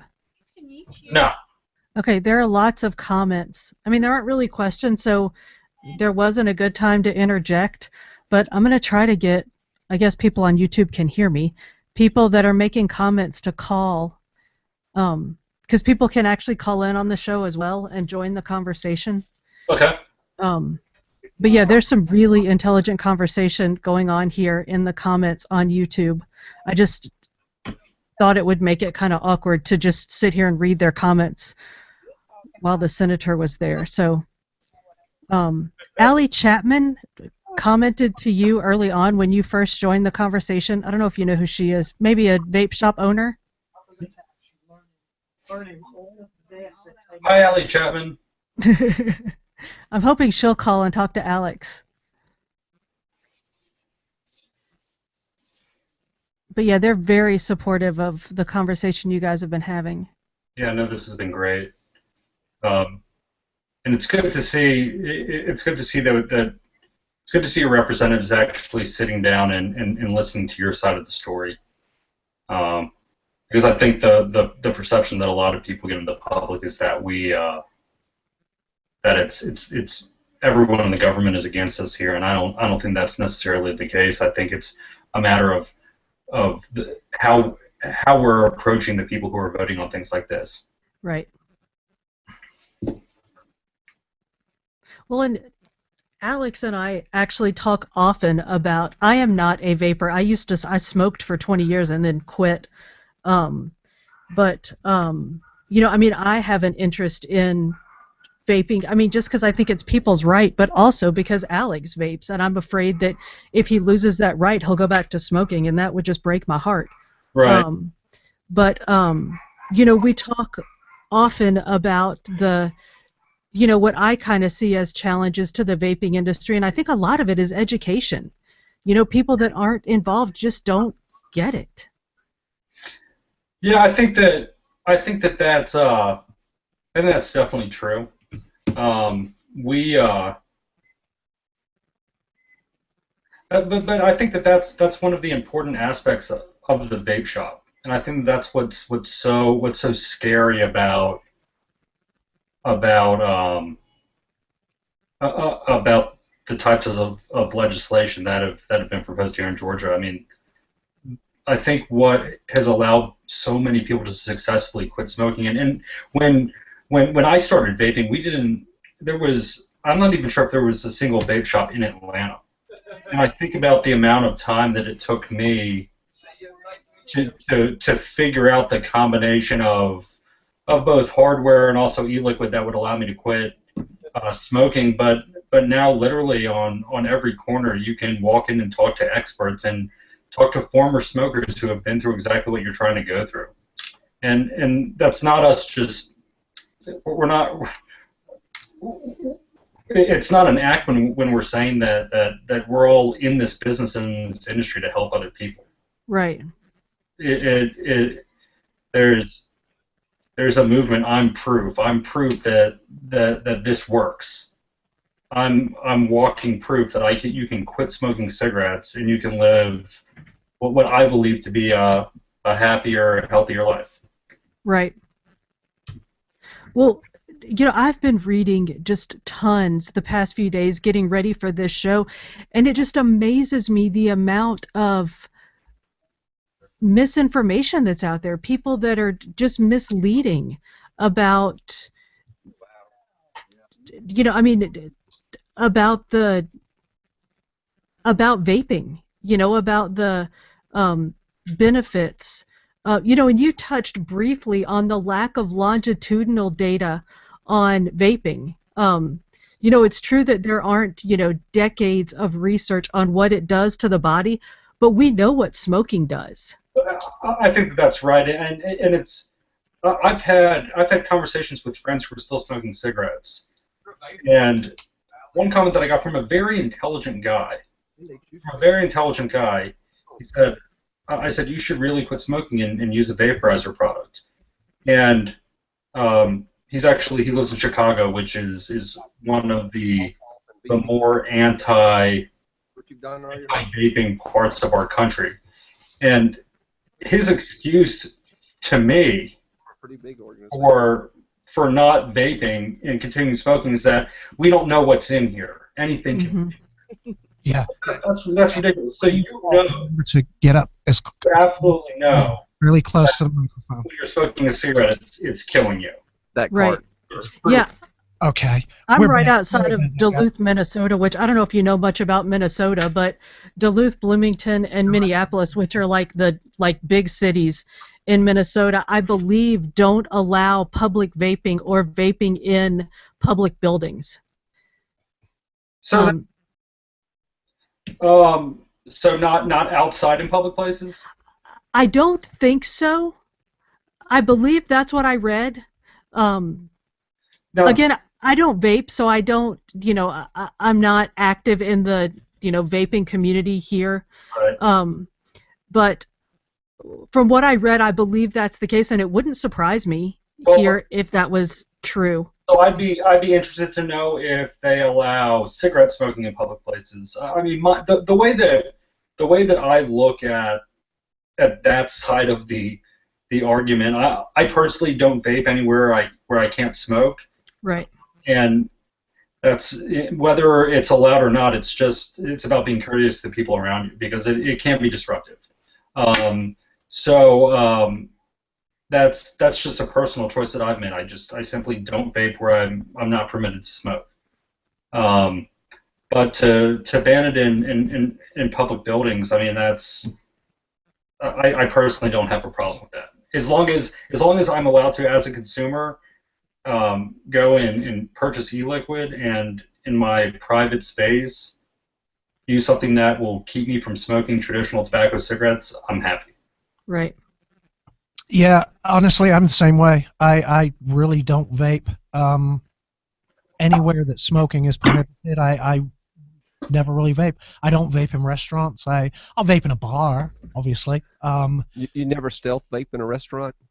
It's very I shouldn't say I never do because I have, and not even stealth vaped. I'll tell you, the one place that does annoy me is on the patio of Starbucks, where I've been outside, literally outdoors vaping, and had the manager come up and tell me you cannot vape here, and I'll say, oh, can I see the company policy? In response to that, he said, no, but I can call the police. I said, well, then go ahead and call the police, because I'm on the campaign to reelect my sheriff. I know my sheriff. I know all his deputies. I know the police department here, and of course my commissioners. So while he was in the back concocting this reason why I couldn't vape, which was apparently was a county ordinance, I sent a text message to the man that wrote the county ordinance, my commissioner, and said, is there an outdoor vaping ban? Here, we're going back live. And we're back, and we're in the middle of a quick discussion here. The long and short of it was, he just didn't like vaping. Sure. And he didn't call the police, and my commissioner said, no, there's nothing that prevents you vaping outdoors, within X amount of feet of a public building. Well, however, I respected his wishes. I put my vape gear away, and I will not vape on their patio. But Alex, I think that that's, you just touched on an important note, because I think a lot of the struggle that we have in front of us is because of the public perception of vapors. And I think that, in a sense, even those who are the most active from an advocacy standpoint are potentially the most harmful to our cause. I think so. And it's about being courteous. So there might not be a public ordinance, but could you be sitting out there without your shirt on? There might not be a public ordinance about you not having a shirt on, but you are sitting in someone's place of business, and regardless if it's smoking or playing music, we need to be respectful of people around us. I agree. I agree. Like I said, I put my vape gear away. I respected their wishes. However, what I did not like about it was his immediate, oh no, it's a county ordinance, and I'll have the police explain it to you. Right. Go ahead. Unfortunately, you said that to the wrong person, but go ahead, explain it to me. Right. But it does upset me because I've seen the change in public perception. I started vaping in 2010, and until say the last 2 or 3 years, people would approach me. They were inquisitive. They had questions, and they wanted to know about the devices. Well, now whenever anyone says anything to me, it's, oh, that's just as bad for you as cigarettes. And that's a failing by public health in this country, and that's a tragedy because they've let that and encouraged that. It's not just a failing; it's an intentional misrepresentation. Right. How do we? I don't know if the GSFA gets involved in any of this or not. I know you represent business, and consumers they have other organizations that represent us, but how do we? I don't want to say fight back against this public perception, but how do we turn the issue around? How do we get vaping to be acceptable in the eyes of non-vapors and non-smokers? Well, by bringing that up, you've kind of helped me along the way to a subject that's very important in the vape community. That is one of the reasons that we fight ordinances in cities and counties that are going to ban vaping. Mm-hmm. That's one of the reasons we go to Atlanta and fight new regulation. Anything that makes the vaping community look like it's a bad product. It's just further diminishing the public perception of the product. You know, so if we concede ground and say, you know, well, it should be regulated stricter, it should have ordinances, you shouldn't be able to do it here, here, and here, then it's getting lumped in with smoking, and that's something we want to break that link. This is a different product. This is an alternative product. This is a much safer product. And so in the eyes of a person that's smoking, you know, that potentially might try vaping, when they see how regulated it is and it's lumped in smoking, then they're thinking, well, it must not be any safer. And then the general public that neither smokes nor vapes, that's their impression, is that vaping must be just as bad. You know, so that's one of the reasons we fight so hard against those kind of regulations. Yeah. I've been very rude, by the way. Angela, Bill's wife, has joined us. Hi, how are you? Hi, I'm good. You're a vapor and a shop owner. Yes. Have you noticed a change in perception with the public? Obviously, you're dealing with customers all day long, but have you noticed the questions changing recently? We get a lot of questions, and a lot of questions come from people that come in that have heard the bad stuff, but they're so desperate at that point to find a solution to stop smoking that they want the education. So that's, you know, as a shop owner, that's what we are there for, to do the education. Right. I don't know. It's the last few years I've seriously noticed it, because, you know, it's gone from inquisitive to, I'm going to say, accusatory. Yeah. It really has, and I don't know how we're going to change that. The media is not on our side. Well, no matter what the evidence is showing, the media is not on our side at all. Well, one of the problems, it has to do with the whole demonization of the tobacco industry.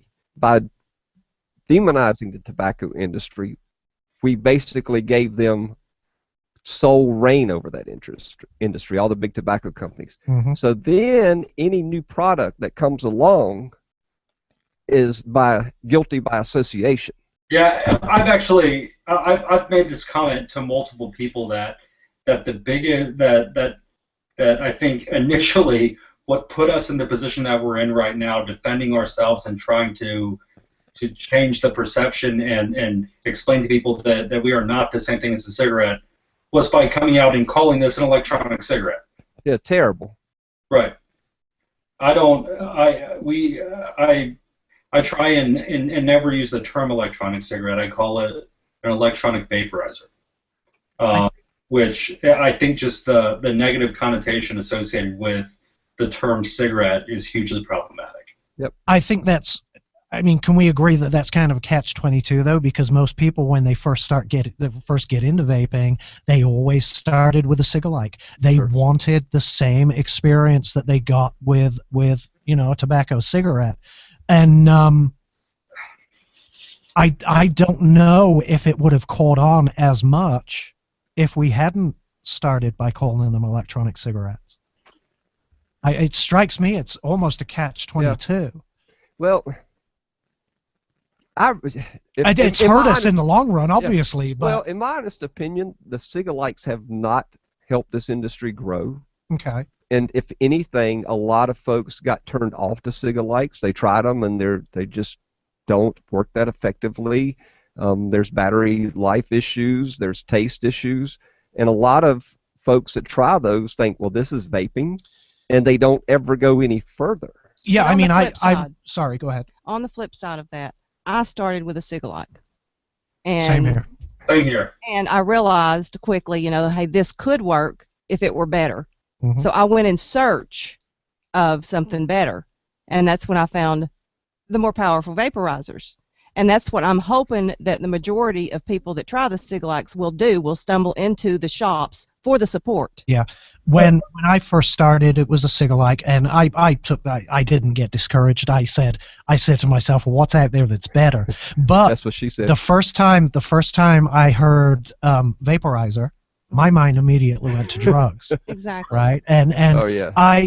For me, from my own perspective, at that particular time, the word vaporizer had a much more negative connotation than electronic cigarette. So, I don't know. But I think that I think that at least at this point, the SIG-alike, if we'll call them that,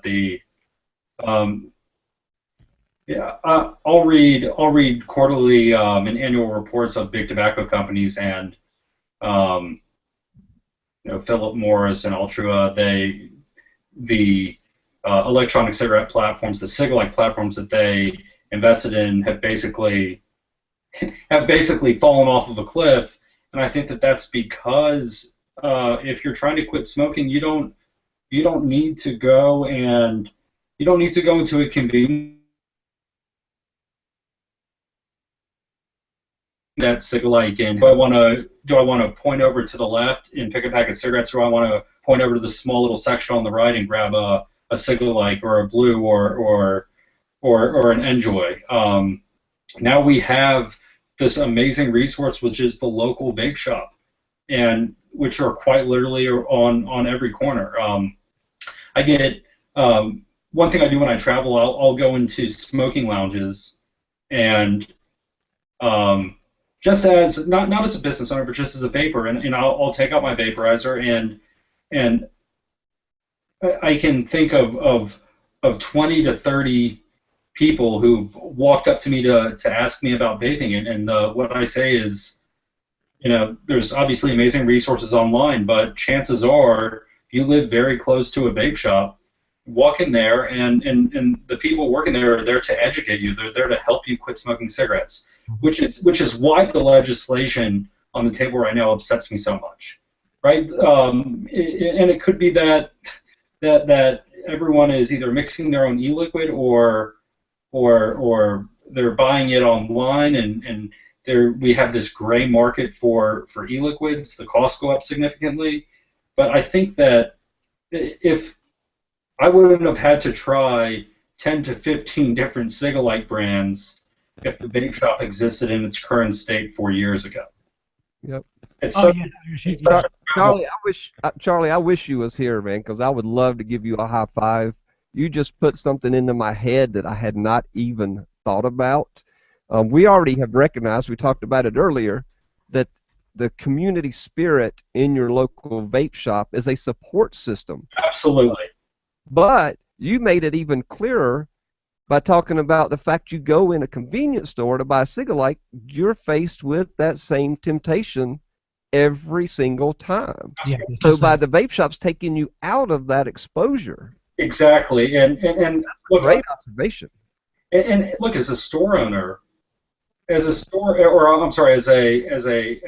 manufacturer of hardware, we typically we will not knowingly sell to a tobacco shop or a shop that's also selling tobacco, because that's not our target market. We're looking to take people out of that area of temptation, and it was very frustrating reading studies about the, I think it was something like a 12 to 15% success rate using quote-unquote electronic cigarettes to quit smoking, when you knew that the people they were surveying were the people who had to walk in to a convenience store, purchase the SIG-alike. It was crappy quality, not a satisfying vape, and in addition to that, having to test themselves every single time they wanted to reinforce that choice. Wow, great observation, Yeah, Charlie. very. That's just very, and really it's, brings it home. Yeah, it's this network of vape shops now have made it a lot more accessible and a lot easier, I think, for people to quit smoking, but get started the right way. And that's you're right. SIG-alikes, they're a terrible experience. Although I know people that still use them to this day, and they'll go into the C store, they'll drop $10 on a, and I'll say to them, there is a much better. I don't know how to mute that. I keep telling them there's a much better option available to you if you just go see your local vape shop owner. Yep. I when I started, I believe there was a vape shop in Georgia, Awesome Vapor, up in Cumming. I don't know if anybody was familiar with them, and that was it. That's all I had available to me. So, it's Alex, great having a shop just down the road. Yeah, Alex. So back to your point about the image of vaping and vapors. There's some conversation going on YouTube. I just kind of wanted to jump in about. I think that too is something of a catch-22 because I think I'm probably the only non-vapor in the entire conversation, and the people that I notice in public who are vaping are not, people like you guys that it sounds like vape subtly, but the people that Alex you refer to as cloud chasers. That's what they call them. Yeah. Yeah, I mean, and I think they give not the best image of vaping. So, if that's what people are seeing and that's what people think of as a vapor, they don't think of, businessmen and women and, professional, successful people. And I think, and that's some of the points that were being made on the YouTube stream as well. And I think also that for some reason there isn't product placement on, in TV shows and movies. We're not seeing people vaping. I think is also an issue. Or they do, they get bashed. Leonardo DiCaprio he got bashed. Beat up for it. Charlie made the same points, Danielle. He said, vaping, he doesn't vape in areas where smoking's prohibited. Right. Because number one, it's a matter of respect. Number two, it can be disruptive, and it really can. I see. I'm not a cloud chaser. I vape at 9 watts on a K-Fun, right? But because it works for me, and I don't want to be blowing clouds. You have what is that? A little it's an Joytech thing? No, it's an Endura by Anakin. Okay, and you're a mouth to lung vapor, I Yes. assume, same as me, yeah. Well, she owns a store shop. She's a juice, an e-liquid manufacturer. Mm-hmm. Has access to anything, and if you look, she's usually got that or an iClear tank. Yep, and you don't vape at all, I've noticed. No, that's funny. I think Danielle was just saying that. I've never been a smoker. And when Angela decided to get into vaping, anything other than smoking had to be a better thing, in my opinion. Yep. And then when I saw the effects almost immediately, I was blown away. When I heard what her doctor said, I had sat in the doctor's office with her when the doctor bashed her over smoking, fussed at her, and I'm nodding my head and saying amen. And then she goes back for a checkup a year later after vaping, and the doctor's blown away. Her medical results are so much better. Then I see my son-in-law, young man in his 30s with COPD symptoms, and he gets into vaping. He was one of the last in the family to convert. He gets into vaping, goes for a medical checkup a year later, and they don't find any symptoms of his COPD. And when I see what it's done in so many people's lives, I'm converted. I'm like the minister that's seen the light. I'm out here supporting the community and supporting the production of vapor products. It's even more telling that somebody who was never a smoker and is not a vapor is the president of the organization that represents vape businesses in Georgia. You obviously see the potential in electronic cigarettes and tobacco harm reduction, and reduce whatever anyone wants to call it, reduce harm, reduce risk, whatever they want to call it. You are now taking your own personal time to represent. You're going to disagree with me on this, but I'm not the most diplomatic person on the face of the planet. How many members do you have? We have exploded so much lately. I think we're at 48 48 shop members, but we also do take individual members, okay. Alex, and I think we have just crossed 70 individual members. With HB 907, that has stimulated a lot of interest. Good. It's helped us get our name out there. We're all a volunteer organization, so we're still... So 48 shop members, though. How Correct. many, and you said there were 340-something shops in Georgia. Correct. So there's 300 vape shops that are letting you, a non-smoker, non-vapor, they're letting you do the work for them that they should be doing. Well, and yes, that is frustrating because they reap the benefit. Had we not had Georgia Link in Atlanta lobbying for us through the GSFA, I don't know that HB 907 might have slipped through. I guarantee you it would have gone through. Somebody else may have caught caught it, but it may not have been in time.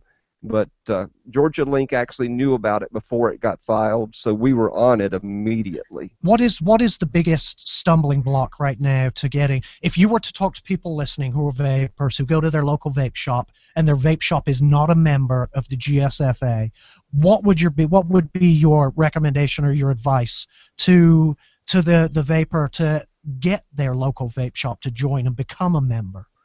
Well, Alex, the task has become much easier with the submission of HB 907, but traditionally, folks in the vapor community haven't been that politically active. Mm-hmm. They haven't seen a need for it. You know, so it was kind of like this, you know, join the GSFA, you know, it's going to basically cost you $100 a month. You have to pay for the full year, you know, but if you average it out, you know, so they're thinking, why do I even need that? And I understand that as a small, you know, my wife has a small business. I understand that that's another expense.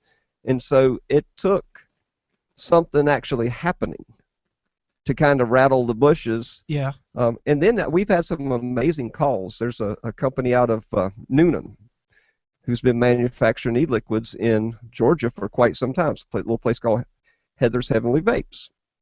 So I get a call the day after the subcommittee hearing, and they're blown away. They didn't even know HB 907 was happening. They didn't know that we existed. Mm-hmm. But thankfully, somebody had shared a post on our Georgia Smoke-Free Association Facebook page to a group that finally was a group that Heather Turnage was in.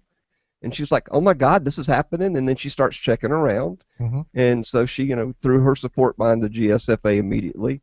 We almost immediately picked up another few shops in the Savannah area. We picked up shops in Augusta.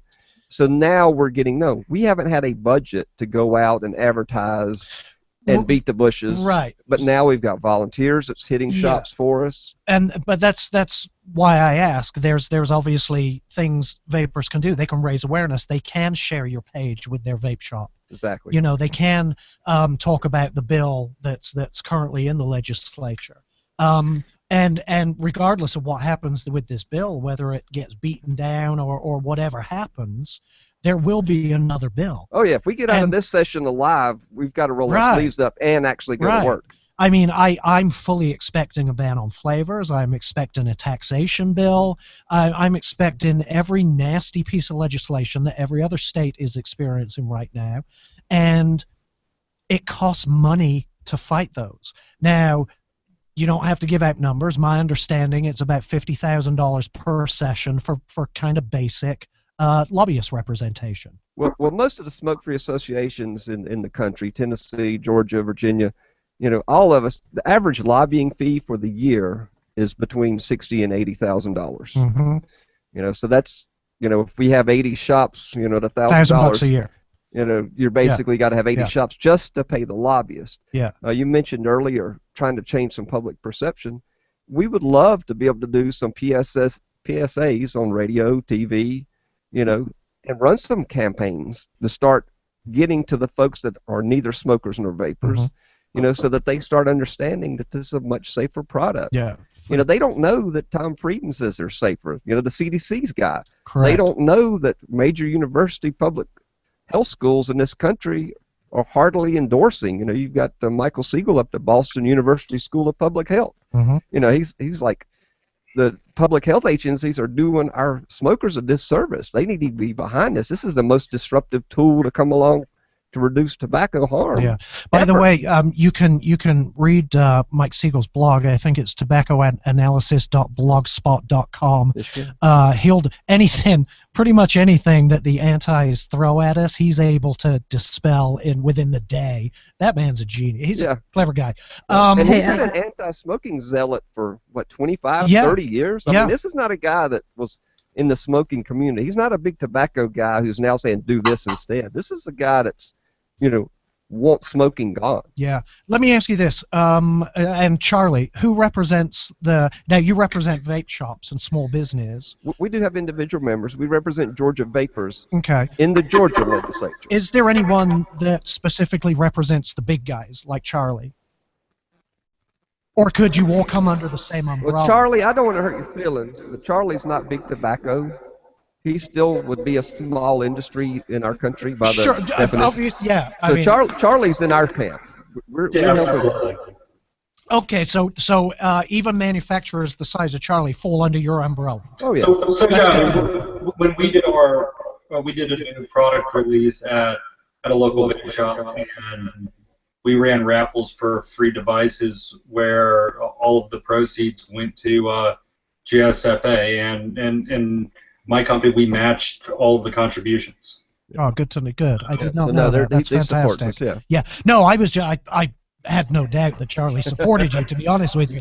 I just wondered if there was another, or because I'm thinking, well, vape shops and manufacturing, two different things, but you can all come together under the same umbrella. Oh yeah. Right. Yeah. Then you're And pooling Charlie's your a big resources. Charlie's a bigger player in our industry, Mhm. but our industry, if you take out the Sigalikes, our industry is still small business. It's still companies Yes. started by great guys like Charlie, started by people like my wife, Yeah. who saw a product that they believed in that helped them, and now they want to share. Mhm. Yep. Hey, Alex. Yes. I got people in the YouTube that want to call in and comment and ask questions. Okay. Yeah. Go ahead and have them give me a call. I'll. Number? How long do number? you have? Well, we just have to go to bed sometime. Okay, we've got maybe 15 minutes left on the show, if Oh, we're that's good. okay. We're good. All right, good. Angela, Yeah, so the number is, sorry, Charlie, the number 678-760-1556, and we'll open this up to questions. Go ahead, Charlie. Sorry, sir. Angela, have you brought the new VF products into your shop yet? I have. Okay, great, fantastic. They're doing well. I didn't have to pitch you over the air. Brilliant. I do have a question for you. I'm here. Okay. Why can you not order directly from you? As a shop, Charlie, why can she not order directly instead of through distributors? So for the first month and a half or so, we've been concentrating on quality control and customer service, but we intend to, especially for shops in Georgia, to open up direct wholesale in the very near future. And if you want to shoot me an email, we can give you more information on that. Okay. And Charlie, to your defense, I think you did tell me that. Right. I was just curious because as a small business, I like to deal with people face to face and personally and know where my products are coming from. I'm going to share a personal anecdote about Vape-Forward. I use a flask, and I sent it recently to have the chip up to the latest 40. Unfortunately, when I got it back, the USB port wasn't working. I contacted Preston there. I think he's their social media guru. And he said, get it back to us, and we'll fix it. I said, oh, no, I'm going to be without it again for a week. He said, you know what? I noticed you're in Marietta. I'm going to send somebody to meet you. They brought me a replacement device for me to use while they have mine in the repair shop. That's awesome. That is a company that stands behind its customers right there. 678-760-1556. We had a caller earlier who I wasn't able to take at the time, but you're more than welcome to call back now. I don't know what's going to happen with the bill. I obviously, personal perspective, I hope it just dies. I hope it just goes away and they leave us alone. I know that's unrealistic and that's not going to happen. What's the best? What's the best we can hope for? What's the best outcome for us as vapors? Right now, Alex, the best we can hope for is we make it through the next 7 days unscathed. The next best is the only thing that gets passed is the resolution setting up a committee. No matter what happens, whether nothing passes or the resolution passes, we've got a world of work to do over the. Heard a great guy the other day call it the off season. So when the legislature hits the off season, that's when our work really gets started, and that's when Georgia Link's going to have to hustle and educate a lot of legislators so that we don't put a bad bill. Right. Hi. Welcome to Tech Talk. What's your name? Where are you calling from? Yes, hey, my name is Allie Chapman. I'm in Phoenix City, Alabama. Hi, Allie. What's your question? I don't really have a question. I've been watching a podcast, and I'm actually a vape shop owner, and I specialize in making e-juice. And I just wanted to make, like the biggest issue here that I think that we can all agree on is just the lack of education to the public and the lack of education to the consumers about what exactly vaping is, and getting the stigma away from it being, calling them e-cigs and things like that, and sticking with the term vaping and vaporizers, because it's two totally different things. And a lot of people, they need to know, they need to be educated, and that's when in our shop, that's one of our big things that we do. We educate our customers and our consumers as to not only, how to use, the mods properly and things like that, but also, what exactly e-juice is, what's in it, and the benefits of vaping versus smoking. And so many people, it started as a trend with kind of the younger generation, but it's really the most inspiring thing is seeing these people who come in who've been smoking 2 or 3 packs, a day for 20 to 30 years, and they've been, they've started vaping and then after a year plus, and seeing all the health benefits that they've reaped from vaping versus from when they first started coming into the shop. I mean, it really is. It's motivational to keep going and to keep pushing, the vaping movement. And sadly, I just think many people are ill-informed and uneducated about exactly what vaping is. And then when they do try to quote-unquote vape, they go to these novelty shops, or they try it out by buying something at their local gas station, and they're totally what's the word I'm looking for? They're just not satisfied with their experience, and so they think they relate that to vaping when it's really not vaping. Those are e-cigarettes, and it's not really a high quality or even a useful product to even really market as, and to even consider it as vaping or as a vaporizer is just ludicrous, in my opinion. Yeah. And I think that Charlie is right, that people need to go to the shops, and that the consumers need to be educated, the public in general needs to be educated, and, because there is a lot of bias out there, I mean, I have a huge custom box mod myself with a high-end tank, and I blow large fumes. That's my personal preference, and I've actually been pulled over for the assumption that I'm smoking pot in my car. Oh my. And it's, and so I just go, hey, look, this is my vape, and they're like, okay, have a good day, and it actually will start a conversation between me and the police officer, because usually the police officers smoke. And being a retired, I was a medically retired combat vet. I was a medic, and that's actually how I started getting into making e-juice, was because we only had one shop in our area, and we didn't know what was in it. And so I wanted to make a quality product, and not only know what was in it, but to educate myself and to be able to educate others. And my big focus was trying to help my other brothers and sisters in arms, because it's widely known that a lot of military smoke. And so, we were definitely trying to reach out to the military community, because, being here at the Fort Benning area, we have a lot of access, and so we try to do that. And we actually support Vape-Vet, where once a month we take a vet in need, and we hook them up with the mod and tank and juice and all the stuff that they need. And we even have, when soldiers who come in, and they're getting ready to deploy, or they're getting ready to go PCS, or go somewhere around, around the country, we continue to ship them whatever supplies that they need to make sure that they have what they need, so that way they don't go back to cigarettes or even dipping. Well, that sounds like a good call. Allie, we're getting an awful lot of feedback on your phone on YouTube. We got a lot of echo. So I'm going to say thank you for your call. Thank you for your comments, and we're going to talk about them after we hang up. But I appreciate the call. All right, thank you. Bye. Thank you. Alex, I got to tell you something funny. Sir. Phoenix City, Alabama is across the river from Columbus, Georgia. Uh-huh. Angela and I were at a vape meet, and Columbus, Georgia.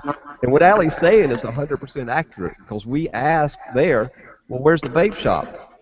And they directed us to the adult bookstores. That was the only place to buy products in Columbus at the time. Now, it sounds like Allie's got a shop across the river in Phoenix. But one thing I wanted to tell Allie was HB 907's Georgia, but you better believe when Georgia passes something restrictive towards vaping, she ain't going to be safe on the other side of the river, because Alabama's going to follow suit.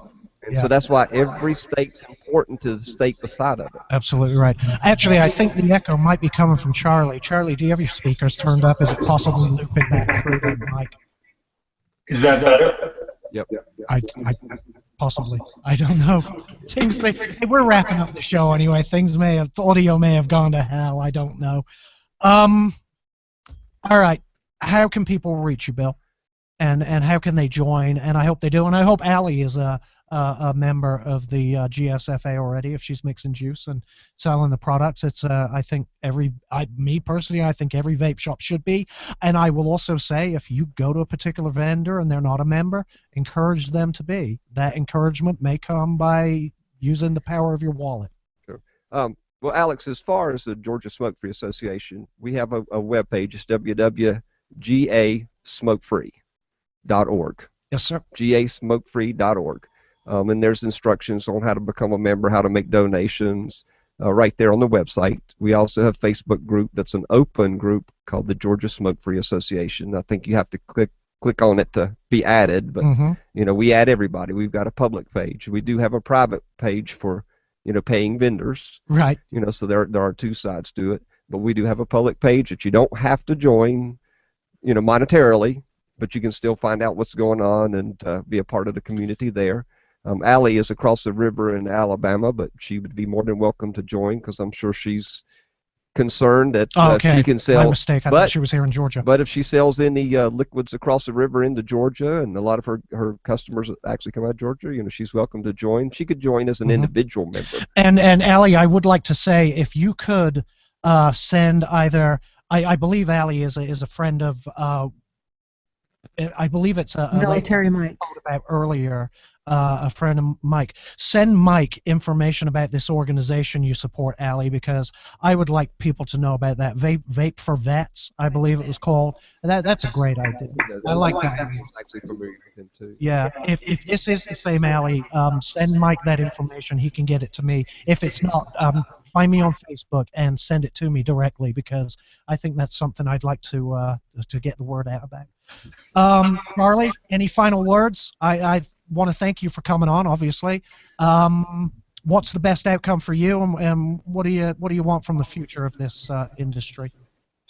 I mean, for us, strictly as a hardware manufacturer, we can just hope for fair regulations that continue to allow our customers, who are the both the vape shop owners and also the consumers, to continue not smoking traditional cigarettes responsibly and in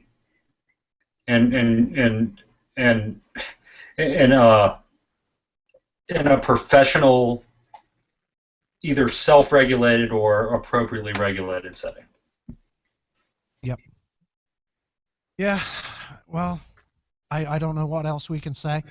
I hope we made some headway this evening. I know I've known Senator VanNess for a long time, and she's a very intelligent, very open-minded woman. And it was her. She wanted to learn about this before actually taking up the issue. And I know she'll go on. She'll continue to figure this out. And plus, I said kill the bill. So, right. You know. And now it's done. It's dead. Well, you know, one thing I'd just like to finish up is I would urge, you know, everybody that's watching on YouTube, listening in on the tuned in radio, everybody that's part of the Just for Fun radio family, you know, make sure you're registered to vote. You know, even if you're not in Georgia, make sure you're registered to vote. Make yourself heard. When you send an email or a letter or make a phone call, you're going to probably get an aide to the representative or the senator. And one of the very first things they do is they look and see if you're registered to vote. I mean, they literally look to see if you're registered. And if you're not, they're not going to take what you have to say with any weight at all because they're not worried about you. I mean, they are. I shouldn't say that. That sounds kind of ugly. But they do look, and I've had several representatives in our state and a senator tell me that they really do look to see if the folks register. So register to vote. And then when you hear about these bills, contact your person. If you own a vape shop, invite your representative, invite your senator. Let them stay an hour or two at your shop. Anybody that stays in a professional shop, spend some time there, they realize what a gift this is. They realize this is a community-driven solution to a problem. HB 907 is a solution to a problem that don't even exist. Right. You know, we need it gone. I agree. And I will add to people in other states, get organized. Get together, get organized. The GSFA is a chapter of SFATA, is that correct? The national organization, is that right? No, Alex. Our first goal was to be fully funded with our lobbyists. Yes.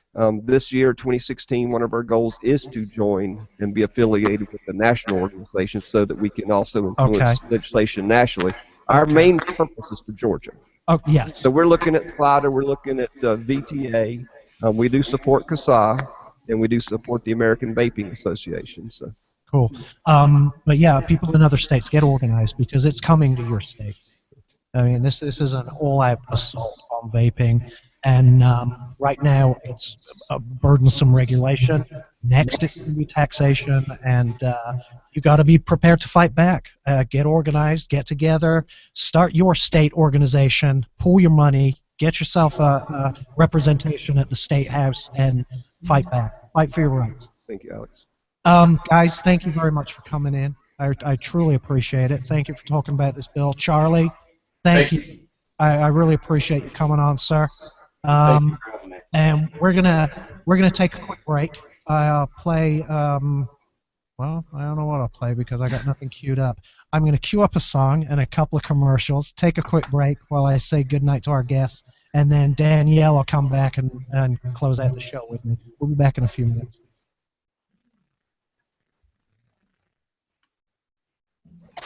Charlie, thank you.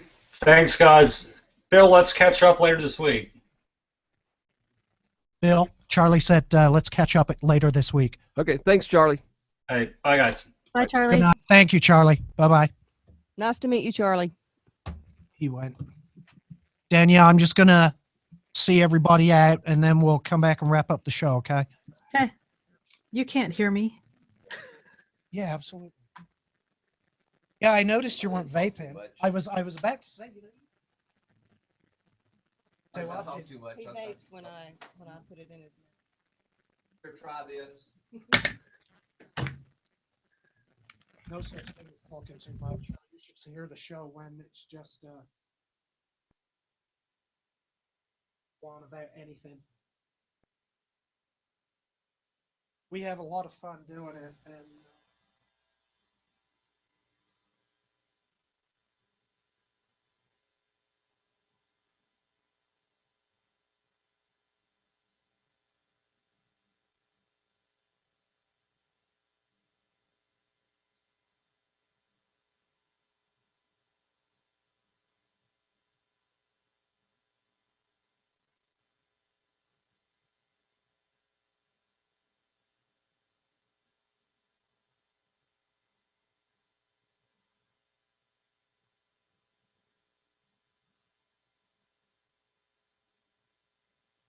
I don't know how often.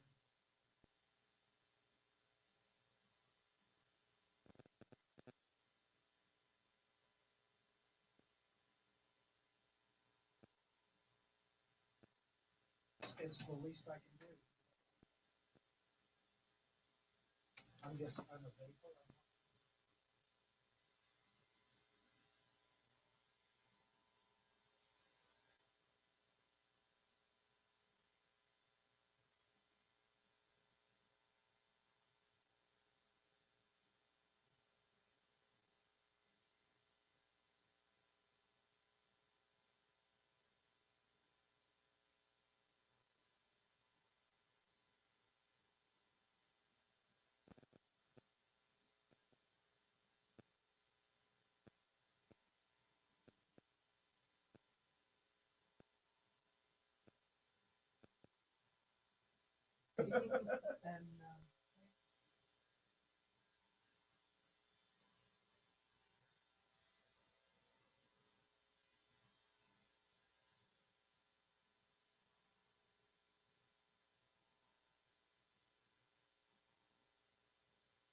Hey y'all, I see we still have some YouTube viewers. I hope you'll hang around for the rest of the show.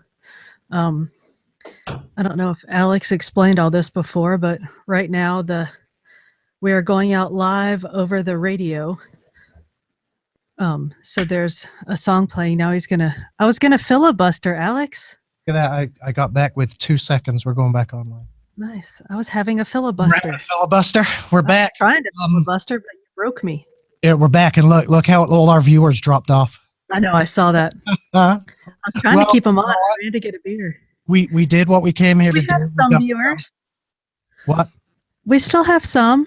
We do, but I guess my point is we came here tonight, did what we intended to do, which was get the GSFA together with the legislature, and I hope it accomplished something. We shall see. I tell you what, some of the viewers that are commenting that they're still there had some fantastic comments. Go ahead, let's hear them. During the show, so maybe they want to call in. It was back during, it got pretty quick. It was back during the heated discussion. Yeah. You know, again, there were some things, pardon me, there were some things that I think we all vapers can agree on. Age restrictions. I think we all want to know that safe ingredients are going into our product. That's probably about it, to be honest with you. Maybe some childproof packaging. I don't know. That always kind of messes me up, that childproof packaging. I'm just kidding. It doesn't. It was really nice to have Charlie on when... Sorry, I was reading comments. I was pulling in Alex and reading comments instead of listening to you. Oh. Well, it was great to have Charlie on today because I'm a big fan of his company. You know, I whatever. But yeah, we touched base this morning, and he wanted. Yeah, guys, those of you that are still here on, I keep wanting to say Facebook, on YouTube, call. Alex, I'm sure would love to hear you. Alex wasn't able to keep up with the comments and have an intelligent conversation with everybody that was in the studio and in the hangout. So here, I'm going to throw the number back up on YouTube again. It is 678-760-1556. Alex, I just took over the show. Yeah, normally I have the phone number up on the screen, but I didn't do that. Yeah, it hasn't been up all night. I didn't know if you didn't want calls. So God, I have the worst show on the internet. I swear to God, it's terrible. All right, so we do have other things that I wanted to, or at least one other thing that I wanted to talk about tonight. Let's talk about two things. Campus carry. Where do you come on that? Where do you fall on that issue? Carrying a gun around school. Sorry, I was typing. I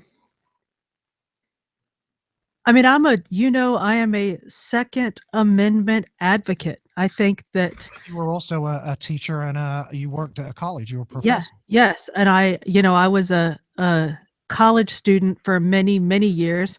I went to school at Georgia State University in the heart of downtown Atlanta. I carried a gun at Georgia State for a while. Don't admit that. Well, it's been a while. Yeah. There are. You're well out of their jurisdiction now. So you're Yeah. like me. You're a proponent of your right to defend yourself wherever you are. And if Yes, and you know what? The reason that I stopped carrying there, and to his dying day, I think my dad never forgave me for that, is because I believed that I was a Second Amendment advocate, and that by carrying it, I was breaking the law by carrying on campus. So I stopped. And my dad's like, that's the dumbest shit I've ever heard. Like, if somebody kills you and you don't have a gun, then is the law going to protect you? But I believed that if I was going to stand behind my right to carry a gun, that I needed to abide by the laws. Plus, I was a college student and all uppity and invincible and whatever. But yeah, so I support campus carry. Now you're doing it. Yeah, no, sorry. I was just replying to Charlie real quick. All right, well, that's that issue. Let's talk about this. So the hot button issue right now, and this is tech talk after all, the Apple and the FBI. Yes. So obviously they're investigating the San Bernardino shootings, and they want to hack into this phone. And the courts have ordered Apple to produce a disk image or a piece of software that will disable certain security features of the iPhone and allow the FBI to brute force the phone, a brute force attack on the passcode to unlock the phone. Apple are opposing this. They say it will open a Pandora's box. I agree with them. Apple half of the security features that the FBI want them to disable, Apple enabled or put into their devices after the NSA was exposed as spying on, the entire population anyway. So now I think the FBI have found a instance where they can make it a test case and see where they get with it. And of course, the government now is on this public relations mission to try to make Apple look un-American and pro-terrorist, and where Apple are, I believe, just protecting our Fourth Amendment rights. What do you think of this whole mess? I agree. Sometimes I think it sounds like the government is trying to say they're just trying to get into that one phone. Is that? They say that, and okay. My response. So I'm not mishearing that. So, are they lying? Like, is that not really what I haven't read any of the legal stuff. Are they lying? I don't know. Here's my question to them. If it's just this one phone, give the phone to Apple and let them do the research and development to hack the operating system on this phone. I promise you they won't do that, because there's a chance the phone gets bricked and they lose everything. Right. So is it this one phone? Absolutely not. Apple are going to have to do the R&D on other phones in order to provide the unlock for this phone. Do you see what I'm saying? So no, it's not one phone. That's a blatant lie, if you ask me. The FBI knows it's a lie. Apple knows it's a lie. It cannot possibly just be one phone. They're going to have to test this, and they're going to have to test this and make sure it works on other devices before they try to do it to this phone. So no, It's not one phone. I don't care what the FBI say. I don't care what the judge says or what the Justice Department says. It's impossible for it to be just one phone. A bigger concern in this day and age, when is anything secure? When is anything ever truly secure? We know our iPhones aren't truly secure because, the government is telling Apple to unlock them. Apple haven't denied that they can do it, at least on this particular device. They haven't said it's impossible. What they've said is that they don't have the technology to do it currently. Not that they can't create the technology. Exactly. They're perfectly able to create the technology. Well, of course, don't you think it's naive to think that they can't? I do. I think it's completely naive. However, should they? That's my concern. Right. Should they create the technology? I don't believe they should. I think here's an analogy. The government, let's say, I saw this on Facebook, so take it for what it's worth.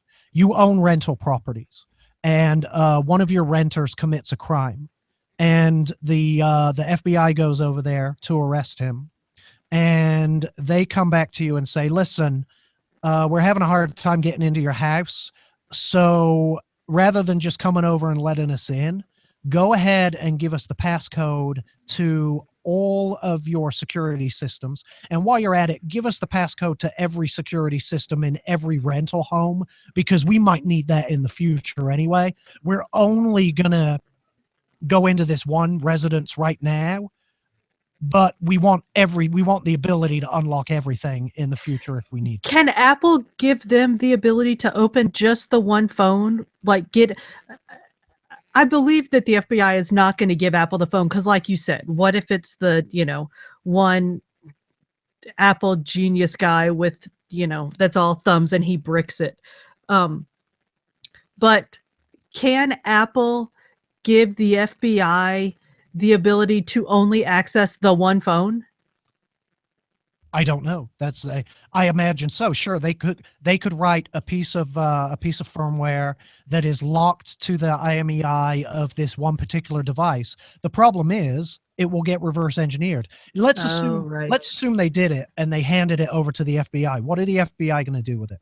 They're right. Straight to the NSA, and the NSA are going to reverse engineer it. So why can't the NSA just do it? Why can't they just? You'll notice we haven't heard a word from the NSA. They haven't come out and said anything. Oh yeah, you should do this, or no, you shouldn't do this. I think they already. We can just do it for you. Right. Well, I believe they already know how to do this, which is why I think this is merely a test case that that the government wants to go to the Supreme Court to try and get a ruling that that manufacturers have to build these back doors into their systems. They've been trying to get this for years. This isn't a new issue. They haven't suddenly just gone to Apple and said, oh, we need a back door into your phone. They've been doing this for years. Apple and Microsoft and Google and Facebook, they've been talking with the feds in the background for what I understand, it's 5 or 6 years, with the feds trying to get back doors into all of these systems. Some companies have opposed it. And in fact, I think they've all opposed it so far, which is why I believe the FBI have found themselves a test case. They can use under the guise of preventing terrorism, which obviously everybody in America hates terrorism. And Apple just unlock the phone. It's one phone. I think the potential future ramifications for that are too great. I believe if it does go to the Supreme Court says, hell no, they don't have to unlock that phone. You can't force a private company to expose the security of every single one of their users. And then what happens if Apple, let's say they capitulate and they do what the government's asking. And then the next thing is the Chinese coming to Apple saying, you know what, we want you to unlock our phones as well, because we got a bunch of dissidents we'd like to take care of. I don't know. I think I think you're opening a can of worms, or a Pandora's box, so to speak, that can never be closed again. Now, the next issue is, we're talking about an iPhone 5C. When you move into these newer devices from the 5S onward, I don't believe Apple can even unlock these, period. Really? So it could be a moot point because, when they introduced Touch ID and the hardware secure enclave on the processor itself, I believe that removed any hope of Apple ever being to forcibly open these devices, even through a forced firmware update, because the encryption is in the hardware itself.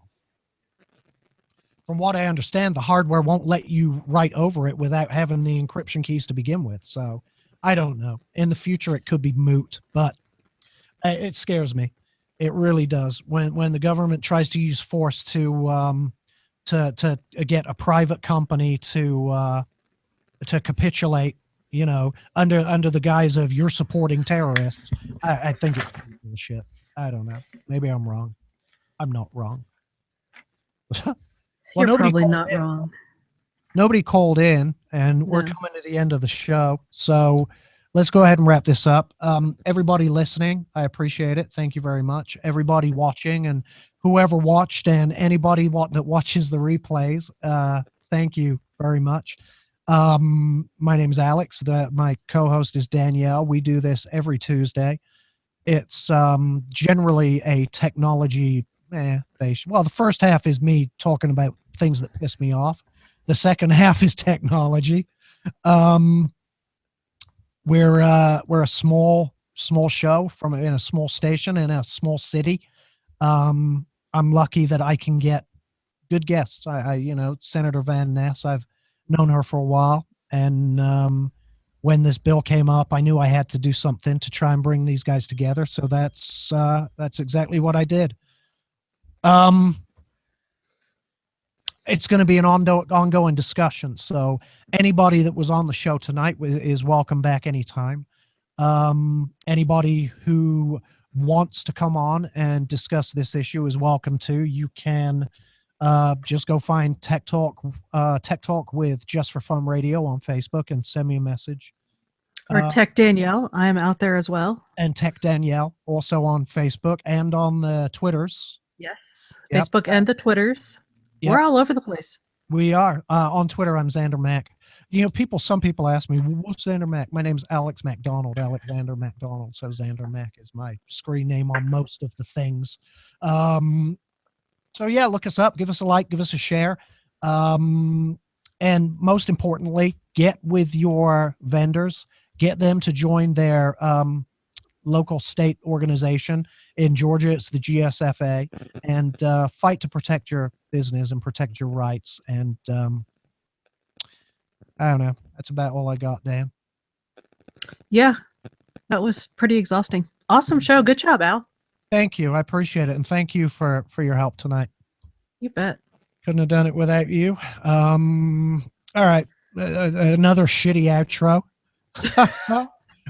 Sometimes we get better and then we get worse. Oh, dude, it's always worse, isn't it? You need to start doing the outros. I'll do the outros. Okay, thank you, guys. Thank you so much for listening. We'll see you next week. Oh, World According to Mike tomorrow night, and the morning show in the morning. Listening. Bye. All right, I'm going to get the station back on track, because I went through like 6 breaks during that show, which is yeah, funny. we just blazed right through. Yeah, I am the worst damn host on the face of the planet. All kinds of stuff. Guys, we're going to say goodnight. Thank you so much for watching, and I don't know what else. Thank you. Yeah, anybody that watches on the replay, please, if you have comments or questions, find Alex Tech Talk at Just for Fun Radio. Is that right, Al? Something like that. And mine is Tech Danielle. We're both on Facebook and the Twitters. Send us messages. We'll get you answers. It's Tech Talk with /W/ Just for Fun Radio with a number 4, not FOR, just a 4. Yes. And I'm just Tech Danielle, the easy way. Yeah, I don't do it for the likes. I obviously. Yeah. Obviously. Yeah. Danny, thank you so much. Find us out there. It. You bet. Bye. Thanks, y'all. I'll talk to you later. Bye. Okay. Bye. Bye, guys. Thank you.